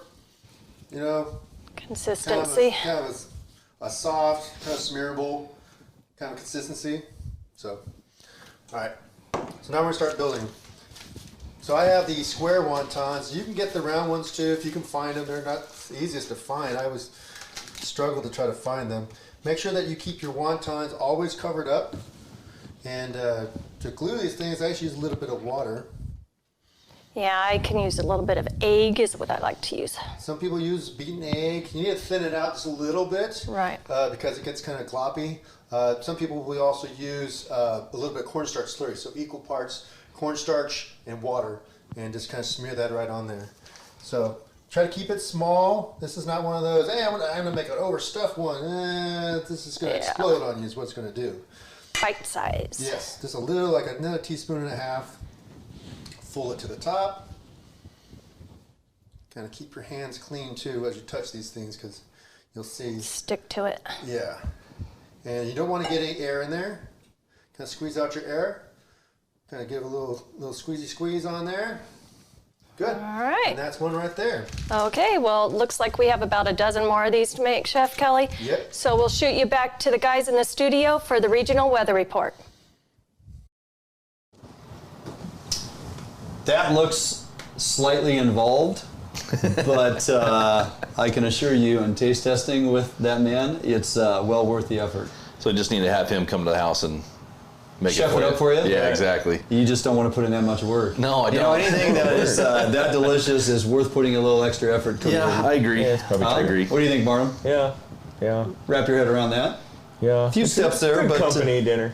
we'll see how it goes when they bring it back and finish it up. I think there's a little bit more to go. Later here in the show, we'll figure out exactly how to make those tasty. We're going to forego the weather report because there's really just not all that much going on. We're kind of winding down on steelhead fishing. It's going to be nice. Finally. There it is. There's your weather report. Or I should Get say outside. again. Yeah, right? get outside, go clam digging this weekend. Yeah. Get out turkey hunting. I mean, all across the region after this little front that comes through tonight and tomorrow. Yeah. It's going to be nice this weekend. And as far as turkey hunting goes, the weather will be conducive to do that. And our tides are good. Mid-60s. Tides are good for clam Tides are digging. good. Don't have to worry about those storms that were coming in when Tommy went out. The ocean's going to be a little chunky. Yeah. But, yeah. Columbia River's open for springers. Right. Is it fishable or is it dirty? It's always fishable. Doesn't mean it's catchable. Right. It's fishable. Doesn't mean it's catchable. It's always fishable. always You can fishable. always Always fish fishable, not always you're just catchable. fine. You can say, as Cody often does, I went springer fishing. Yeah. Right? Yes. So, all right, with that, we're going to jump out for a quick commercial break. We come back, we're going to get our buddy Austin Mosier. We spent a little time with him over the years. You did go walleye fishing with him end of last year. Yep, in October we filmed another episode for this upcoming season. All right. Well, he has definitely taken the walleye opportunity on and kind of taken it to that next level. He actually had a great day today. Threw us some pictures with some nice big girls again. Of course, I always put those back. But the walleye fishing, if you haven't heard, is on the uptick. A lot of people taking advantage of it with our anadromous fisheries kind of going the direction they are. Diversity in your fisheries. We're talking triploid rainbows where you can find them. Kokanee, walleye is one of the front runners now. For good reason, there's a lot of them out there. So we're going to take a quick break. Stick around. Won't be gone too long. We come back. We're going to have Austin Mosier on the phone. Austin's Northwest Adventures. We're going to talk some walleye fishing on the east side right here at FHN.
Hey, welcome back to Fish Hunt Northwest. In studio here at Dwayne England, our buddy Cody Herman, Kelly Barnum, yeah, that's right, Tommy Edson, and of course Chef Kelly and Sherry are over there in the kitchen getting ready to finalize that recipe. But before we get there, we're going to talk to our buddy Austin Mosier. Austin, you on?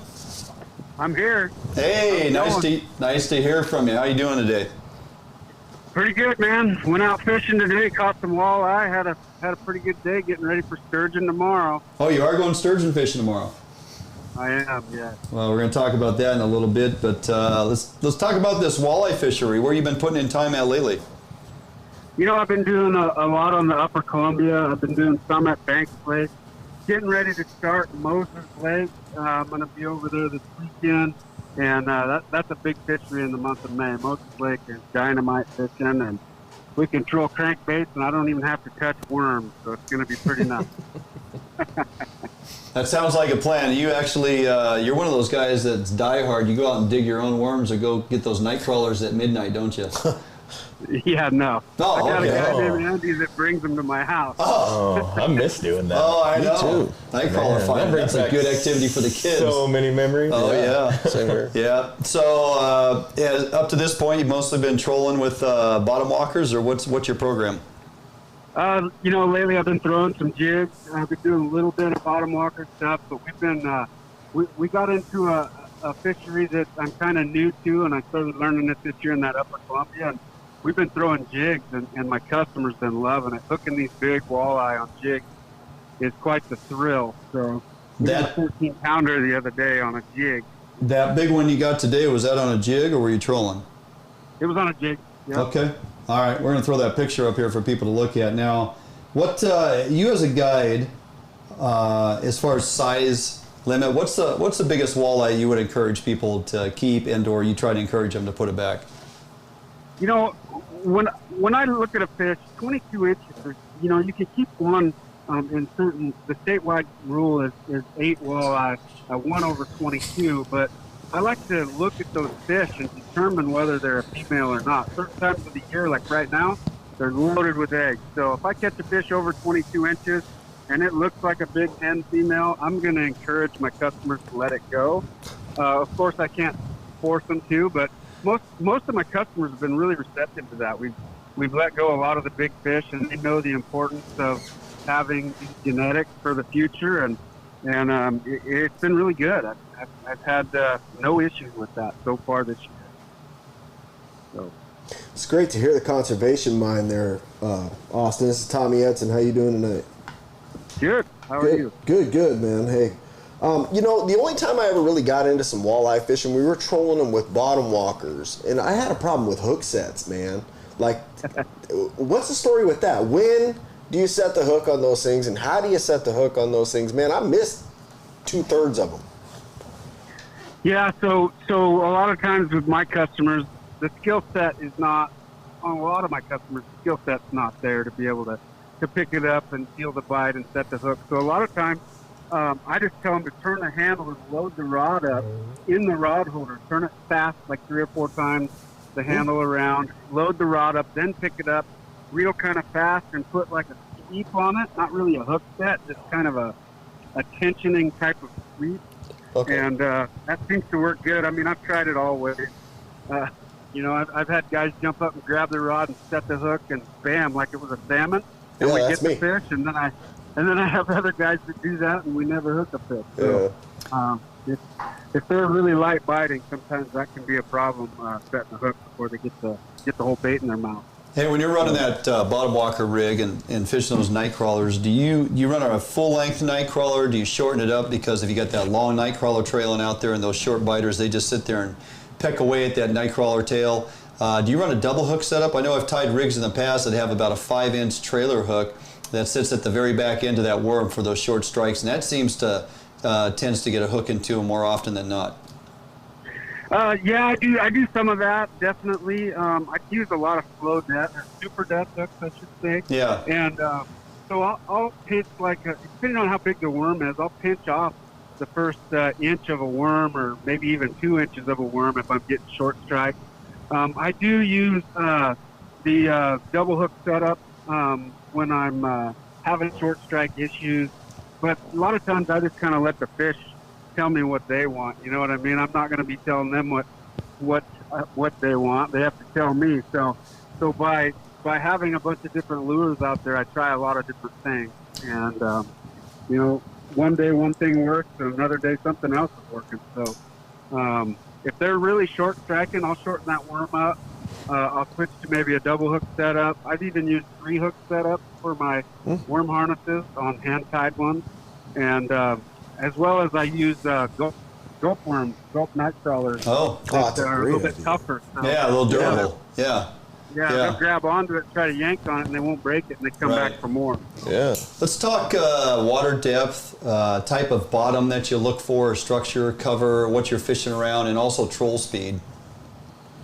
Okay, so when I'm fishing this time of year, we're looking for depth of anywhere from 30 feet to 50 feet, depending on where I'm fishing. If I'm fishing in the lake, I'm probably going to be fishing more in that 40 to 50 foot range this time of year, depending on water temperature, and that would be kind of bottom walker type of fishing.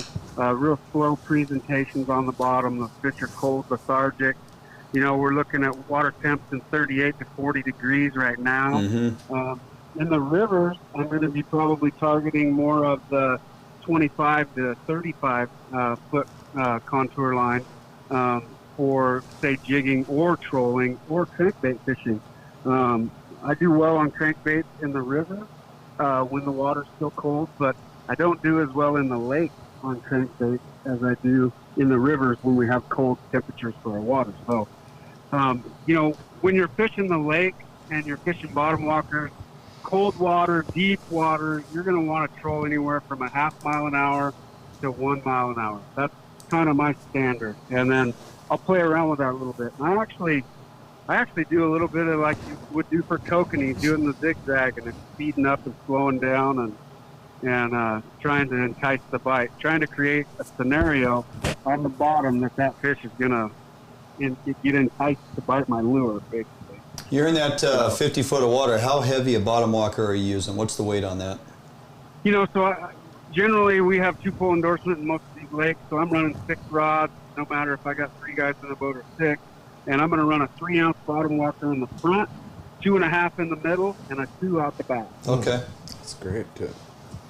All right. Yeah. Well, sounds like, well, looks like fishing has been pretty good based on the picture you're posting up on your social media and your webpage and whatnot. So you got openings coming up as you move up to Moses Lake and continue to go after walleye? I do. I got about 8 days to book in the month of May, and I'm anticipating a great fishery up there. Last year was really good. We had large fish, anywhere from 18 to 20 inches on the average. Yeah. That's a big average for lake walleye.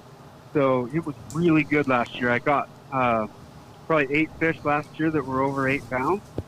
So there is some big fish in that fishery as well. So yeah, it's going to be good. Awesome. How can people get a hold of you, Austin, if they want to book some trips with you? I got a website. It's austonsnorthwestadventures.com, or they can give me a call, 509-668-0298. All that information is on my website. Absolutely. They can see all the stuff. You got it. Well, good to hear from you, my friend. It's been a while since we chatted on the air, so nice to get you back on. I tell you what, it's really nice, man. Thank you for having me. I miss the old days, and I'm ready to be back. But call me anytime. Hey, one last question, Austin. What color blades are you running with conditions? You know, it kind of depends on the lake. You know, any kind of chartreuse. Well, I see really good like reds and chartreuses, like red and green. So depending on your depth, you know, you got to kind of play with it. Golds work well in Banks Lake. Blues work well in Banks Lake. Motor oil color, white color. They have some laser colors out there that are really well as well. So got to kind of play around with it, see what they want, let them tell you what they want. So. Sure.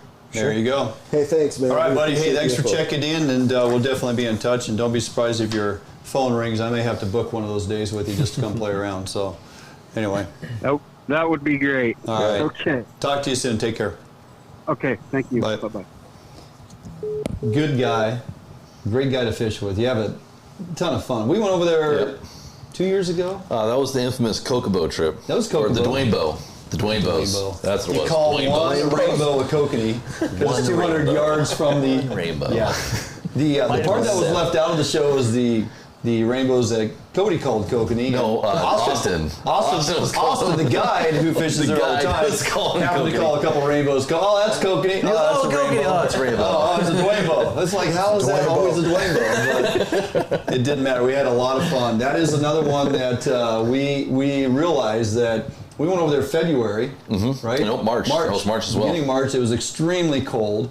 We were anticipating getting into a couple kokanee, and we didn't. We basically surmised this thing into being a trophy rainbow fishery opportunity. Right. Well, and once we filleted those fish up, they were cut just as red as any kokanee would. Yep. And you go catch kokanee for what reason? Not because of the fight. Right. No. You're there to take quality of the meat. Quality meat. Delicious. And Those the triple trout legs, were great size, and they cut blood red. Yep. They were great eating fish. We smoked them up. It was fantastic. Yeah, and that fishery continues. Those triploids in there are phenomenal. They got the native red bands that you have to release, but you can keep those rainbows. Your limit is 5 fish. Yep. Right? The kokanee, when it's a decent year, and hopefully maybe this June it cranks up and is a decent fishery, but you keep 2 of those wild kokanee, and then you have your limit of hatchery fish as well, which you seldom ever catch. You typically catch those bigger the bigger wild fish. So your limit is 2 on there, but it's worth going to try for those kokanee.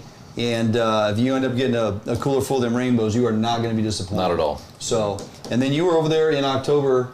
And or at Potholes with Austin, yep. And that's going to be an episode on your show? It will be, yeah. And what was really fun about that episode is the whole purpose was to talk about different opportunities that exist, because last fall the Columbia River was closed, most salmon fisheries were shut down. Yeah. But it's October, it's fall time, still want to harvest, still want to take stuff home. Sure. Walleye fishing. So we went out there walleye fishing, we got into a few of them. It wasn't a red hot bite. Sure. But we saw a couple of locals that were just straight up stroking the crappie and bluegill. Yeah. It was like as fast as they could put them down there. I went, screw this walleye. Like, we've caught 3 or 4, it's fun, but let's just go back to when we were kids and just have some fun catching. Did you keep any of those crappie and fry Heck them yeah, up? we did. Yeah, it's white meated fish. It makes great fish tacos. They're just delicious. like walleye does. Yeah. Throw it all in the same pan. Who cares? It's great. That's my guy down there. Guys Crappie who fishing. underestimate the value of walleye, perch, crappie. This is a phenomenal tasting fish. we got some perch that are like that big. Yeah. They're huge. Yeah. Potholes has some nice sized perch. You throw a We were walleye and you get catching them, those throwing perch. them up. Yeah. Do not throw them back. No. You fillet Great those out and eat fish. those right alongside your walleye. Yeah, because man. they're going to be very glad Delicious. you did. I wish we had 15 to 18 inch perch over here on this side. And every once in a while you find a unicorn, American Lake down the road. Right. It can kick out a rather large perch every now and again. But we got perch out here in Summit. They're just not real big. You got to catch a bunch of them to have a lunch. But, again, diversity in your fisheries, and that opportunity comes around, go take advantage of it. Those fisheries are fun. They're great for kids, and you're putting some groceries in the freezer. Got it. Yeah. We will jump out for a quick break. We come back. We're going to be back, let me see. We're going to be back in the kitchen. You want to finalize what you need to know on this pheasant wonton recipe by Chef Kelly. So we'll take a quick commercial break. We come back, be in the kitchen with Chef Kelly, pheasant wonton. Don't go anywhere. Be right back here on FHN.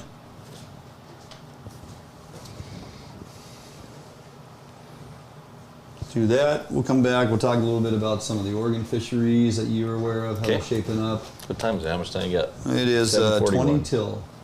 Okay. So the cooking episode will take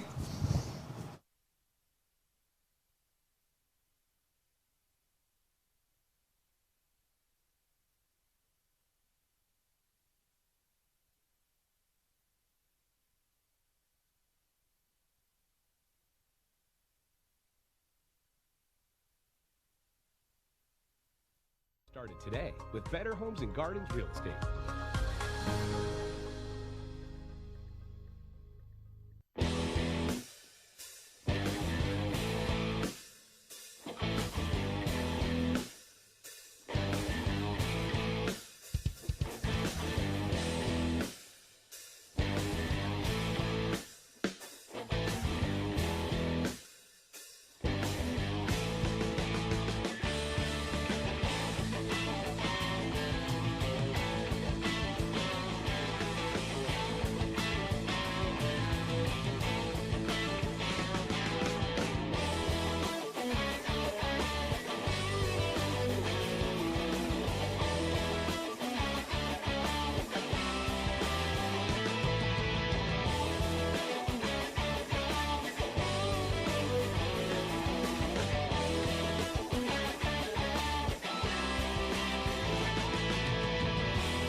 Hi guys, welcome back to the kitchen where we're just about ready to throw these pheasant wontons into the boil. Chef Kelly?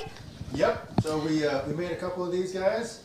It goes pretty quick. Yeah. You know, we still have a ton of meat left. You could probably get 50 out of this batch, and that's just one pheasant. So I can't wait. yeah. So make sure that you're not on a super rolling boil. So we're just gonna drop these in here. We're gonna do, let's say 6. All right. Okay. Just enough for us to enjoy. Ha. Yeah. Okay, so while those are going, we're gonna make our own sauce for this. I call it Mongolian sauce. And we're just gonna build it right in this little bowl here. Okay, so hoisin sauce is what we're gonna start with. We're gonna go like a tablespoon of that. Is that like a sweeter sauce? Oh yeah, this is like an Asian barbecue sauce, basically. Okay. A little bit of sesame oil, about another 2 teaspoons. I like a lot of sesame oil. This is sweet soy.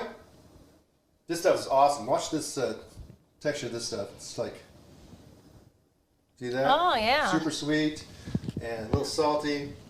Love this. This is one of my favorite stuff. This is black vinegar. You can use rice wine vinegar. You can. If you can't find this, you're going to find this at the Asian market. Yeah, that's about 1.5 teaspoons.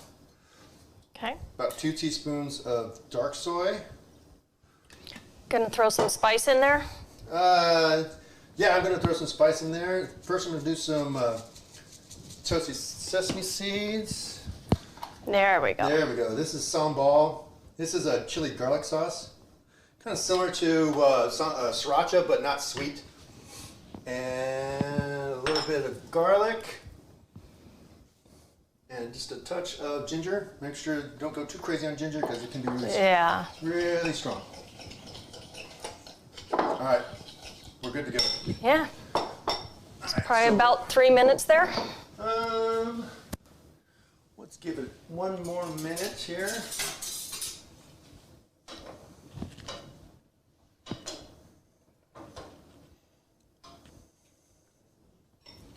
All right. So we're just going to build our sauce right in our bowl. Yeah, that looks good. Yeah. Thick and rich, right? Mm.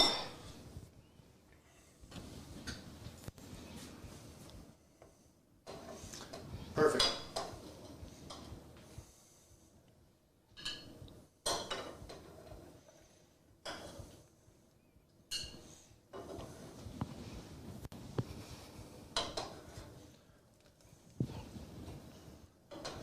Just trying not to get any of this water in there to dilute our sauce here. Cool. Then we're good. Okay. All right, guys. We're done. All we need to do is garnish this thing with a little bit of green onions. All right. A little bit of cilantro. Wow. A little bit of extra sesame seeds on top. Well, and I have my fork ready for us to enjoy this while we shoot it back to the guys in the studio to finish out the show. Where's my fork?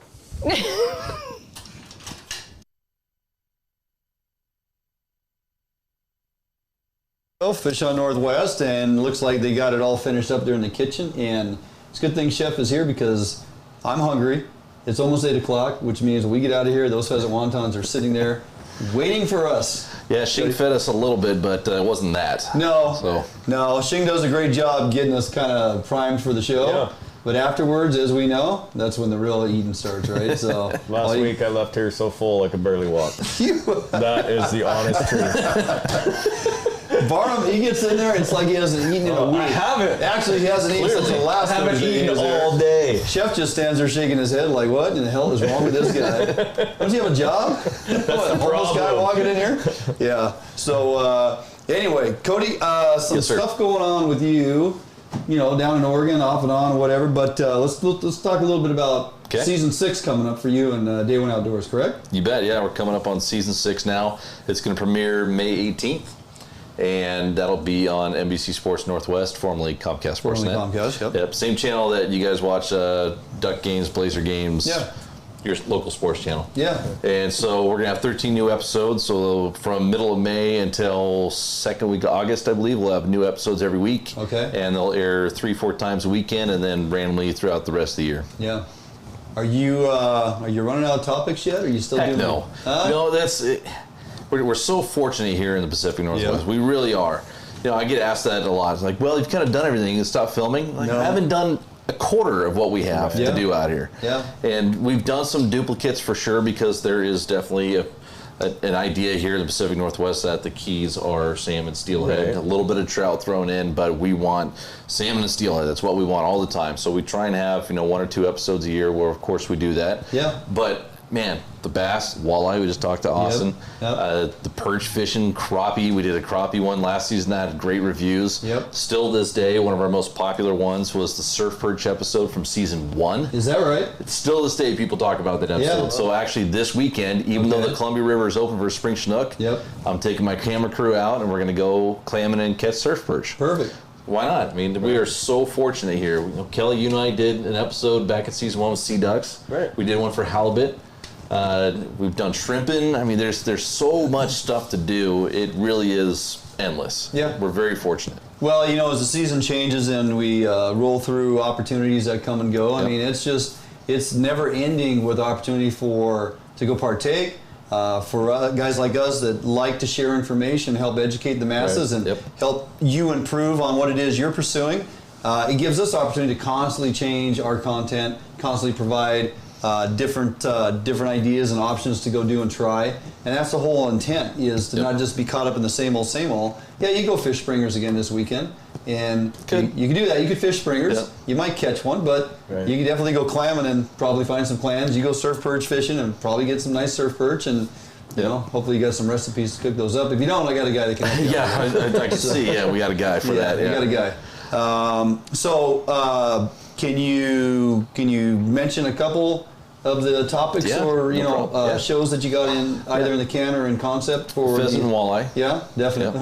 Yeah, that's what you're going with. Surf perch and clams. Everything else is under lock and key. We're not going to divulge any of that. No, what's really interesting and fun, but also can be frustrating about filming a TV show throughout the year is I create a list of about 30, 35 different episodes I want to film each year. Again, Sure. there's a lot of things we can do. And then as weather changes, as seasons open and close, as different fisheries become available, this opener this weekend, it came out of nowhere. We just found out about it yesterday. Yeah. You can't plan for that. It's like, well, missing that opportunity. We could have done an episode on Columbia River Spring Chinook, but not enough time to plan for it. Yep. So we got to have other options. So there are a lot of things that we can do. For the rest of the season here, we're looking at doing some jigging for Mackinaw trout. We see a lot of trolling, but is that right? jigging for Mackinaw, some Yep. different technique to target a fish that we've caught that'd before. be fun. Yeah. We're going to be doing jigging kokanee. We've done trolling for kokanee Sure. with you, jigging Yep. for kokanee as Yep. well. Again, different technique. This technique I started doing with my clients for sturgeon, whether it's in the Willamette when the Columbia River comes up this time of year, backs up the Willamette, there's no flow. This technique also works down at the coast during the slack tides, works really well. We're actually bobber fishing with spinning reels for sturgeon. Are you really? And we're thinking about doing that episode here in a couple weeks. Okay. If we get the chance to do it, we'll try and film that up. Anytime you get to see a bobber sink, it's fun. And Doesn't matter what it is. you get a 3, 4, 8 foot long fish on the other end, it's even more fun. Yeah, there you go. So why not? So there's a lot of different stuff that we can film. This season's gonna be a lot of fun. So I'm trying really hard to. Sometimes I catch myself doing this all the time, and it bothers me when I hate watching myself on TV anymore. I really do, because I catch myself doing the big boy voice. Like trying to be all professional, and you catch yourself doing it all the time. Yeah. Like that's not why we go into the outdoors. It's Sure. not to be cool. It's not to be professional. Not to be the guy on TV. You go out there to have fun and to teach each other and have fun together, and just try and encourage others to experience what we love so much. Right. So that's why this episode this weekend is going to be a lot of fun. Is because going to be out there with family and friends. Yep. I'm going to try and turn off the switch on big boy voice, and still try and teach Kind and of relax educate. and enjoy. But just kick back and just get back to why. The cameras will be on, but Sure. get back to why we like going out into the outdoors here in Oregon and Washington. Some of the best stuff, some of the best work we can do is the things that we talk about and expose and show and teach, and it gives you the opportunity to take family out and enjoy. Get the kids introduced to the outdoors. Get them started young. My dad used to always tell me a story when I was young that he heard a judge one time say, get a kid out fishing multiple times, get them to enjoy and appreciate the outdoors. I'll never see that kid in my courtroom. There's a lot of truth to that, right? So with all the distractions we have, that's not so much the truth for you, right? I'm laughing because we just recently seen all the sentencing of the poachers and the captains with the halibut. And well, they weren't brought up in the outdoors. They're looking for Well, I think that's a good. I mean, when you look at it, like as we grew up, a lot of us said, I want to do outdoor television. I want to do outdoor television. But honestly, I think everybody. You said that growing up? I never said that. No, I'm saying I never even said I wanted to be a fireman. Right, a lot of people do, but for guys that do it, I think a lot of times your favorite times are when there is no camera around. Yeah, absolutely. You're just out having fun. Having a good time with buddies or whatnot. I have a boat that not many people will ever see me out in, because when I go out there in that boat, there's no stickers on it. Right. There's no logos. There's nothing. I'll throw on a little face mask, pull the hat down with no logos on it, nothing, and I can just disappear, no cameras, and just fish. With guiding all the time, and I got that Ricky Bobby NASCAR boat out, so everyone knows where I'm at. All the buoy 10 updates, I do everything else. This is part of our job. Is trying to encourage and educate and everything. But sometimes it's nice just to be able to shut all that off. And just get back to what brought you into this career to begin with. Yeah, that's a good point. Just have fun being outdoors with just you and your buddies. Very well put. Before we get out of here, let's talk a little bit about the salmon seasons as they're shaping up for Oregon. You bet. And there's been a little recent change and upgrade, or who knows, the future of your commission down there in Oregon. What's going on with that? Well, so first off, we got the reopener for the Columbia River Spring Chinook. We have, I believe it's 30 or 35% buffer built in to our forecast. We're still below 50% of our allocated catch, even with that buffer. Right. So we got a lot of fish left to catch, but they're being cautious because we're not getting many fish over Bonneville. Right. That has a lot to do with water temperatures and flows and on and on and on. You guys, I'm sure, have heard up here about the flooding taking place down in Portland, Corvallis, everywhere else. It's high. And when that happens, the fish don't move too much. So we're getting a lot of, not a lot, we're getting very few days to go out and go target these fish. But with few days we have, we're finding a couple fish. For the guys going out there this weekend on the Columbia, it's going to be tough for them. Turbidity is still up over 15. Anytime it's over 15, it's pretty tough. You get about a foot of visibility or less. Columbia's at 19 on the FNU scale, and the Willamette's at like 22. Oof. It's tough fishing. It's going to be a bit. Yep, you got to slow down, drop the anchor, back troll, incoming tides. The river's low enough, incoming tides on the big full moon. That'll slow the current down enough where you can do some downhill trolling with them, with flashers and herring. But you're just going to have to change up your techniques, and in the high off-color water, where the fish go? Right to the edges. Go to the edges. The edges. And don't feel like you need to be out there in that 30 foot of water. Hit the edges. Let's look down the road. You have that August buoy 10 fishery that I know you're going to take advantage of. You got 20 or so days out there for Chinook, and then the rest of the time is going to be coho. Yep, you bet. What do you think about that? I'm actually excited for it. Even if we get half of the expected return, they're expecting 900,000 come back to the Columbia. Even if we get 400,000, that's still a lot of fish. Twice as much as what we had last year. Hopefully we get into that coho rodeo again. Last time we had this many fish, I actually put the troll rods away and brought out the steelhead spinning rods and started fishing a half-ounce bobber, little egg sinker, and then a live anchovy underneath it. And yes, you are allowed to use live anchovies. You can. It is From legal. It is allowed. Exactly. So in the bays, estuaries, and ocean, you can use live bait as long as it's from the body of water that you're fishing. Exactly. And so I jig up the anchovies, put them underneath the bobber, and I'll tell you what, that's some of the most fun salmon fishing I've ever had. You don't see a bobber go down like a steelhead eating a jig, where it's or salmon eating glava eggs. It's just gone. You don't even see it going under. It's just freight gone. train, man. Like, oh, where'd it go? And then obviously you see a coho start cartwheeling. It's great. It's a lot of fun. Yeah, definitely something to look forward to. You know, as we were talking at the start of the show, we kind of reviewed some of the salmon opportunities here in Washington, and for you guys down in Oregon, especially in that lower Columbia, and opportunities we do have. It's not all doom and gloom. Yeah, we're taking a hit. We got to worry about our orcas up here. We got to make some concessions, but there is going to be opportunity. Yeah, it's nature. Everything's cyclical. It is. Take the good with the bad, and I always try and remind people, it wasn't too long ago, the Columbia River for spring Chinook was closed for decades. Yeah, correct. Right. It ain't that bad. Yeah, people are frustrated that we're only got a few thousand fish of our 3,000, 3,500 catch rate that we're allowed this year. Yeah, we get a chance. We got an opportunity to go, and that's true for a lot of places. You know, they're talking this summer allowing us to keep even unclipped coho out in the ocean. There's a lot of good, even amongst all the doom and gloom. Focus on the good. The walleye, the bass, the crappie, bluegill, ocean coho this year. There's a lot of great opportunity this year. There is. You said you got to be willing to. Sometimes you just got to hook the boat up and drive a little further. That's it. And go take advantage of something different and learn something new and get uncomfortable. Quit going to your same favorite plunking spot or anchor and hole. Get uncomfortable, go learn a new fishery. You want to touch on the commission swap out, or are we just going to hold stable and just kind of wait and see where that goes? That's a real quick response. We got rid of some folks that were pushing pretty hard on the commercial fishing side. That may or may not be helpful. I don't entirely know. The people that were removed, there were 5 of our 7 that were removed, so we have 5 new commissioners. In Oregon, we have 7 compared to 9 in Washington. And we don't know much about them, so don't know if it's good or not. You know, time to get online and do a little research. Yeah, we'll see. And honestly, it's just part of the political game that we have to play here in the outdoor industry. The interesting thing is that they just basically swapped out 5 of the 7. Your commission has a vote coming up in June, whether they're going to push back the gillnet fisheries to where they were previously to kind of align themselves with the drastic decision to move that Washington State made, or if they're going to hold true to where it currently sits and see if the outgoing commission, basically if they're going to adhere to that. So this will be interesting. As you and I talked on the phone the other day, it'll be very interesting to watch these 5 new commissioners come in and which direction they take this, crab sandwich that they've been handed, basically. It's going to be a tough situation for them just because they're walking into a difficult situation and a difficult decision, and that's something...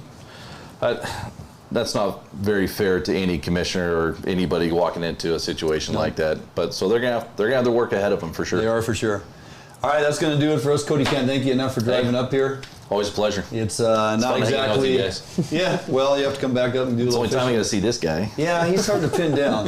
Pretty tough right Once we get Coach Barnum, get rid of the done coach. With this season, take off the coach hat. Yeah, we're going to get out in the outdoors. We got some turkeys to go chase. We got some salmon to go catch. We got some triple A's to go catch and kokanee.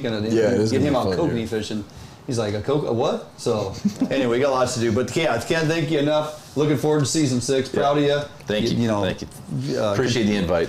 Well, you continue to put it out there, year after year. It's not easy producing a show like that to that level. And you help out so many people with the content you provide. It's just a pleasure to be working with you in that facet. Thank you. It's great to have you as a good friend. And I just look forward to watching those episodes as they come out. So, hopefully they help people. We all started somewhere. And absolutely.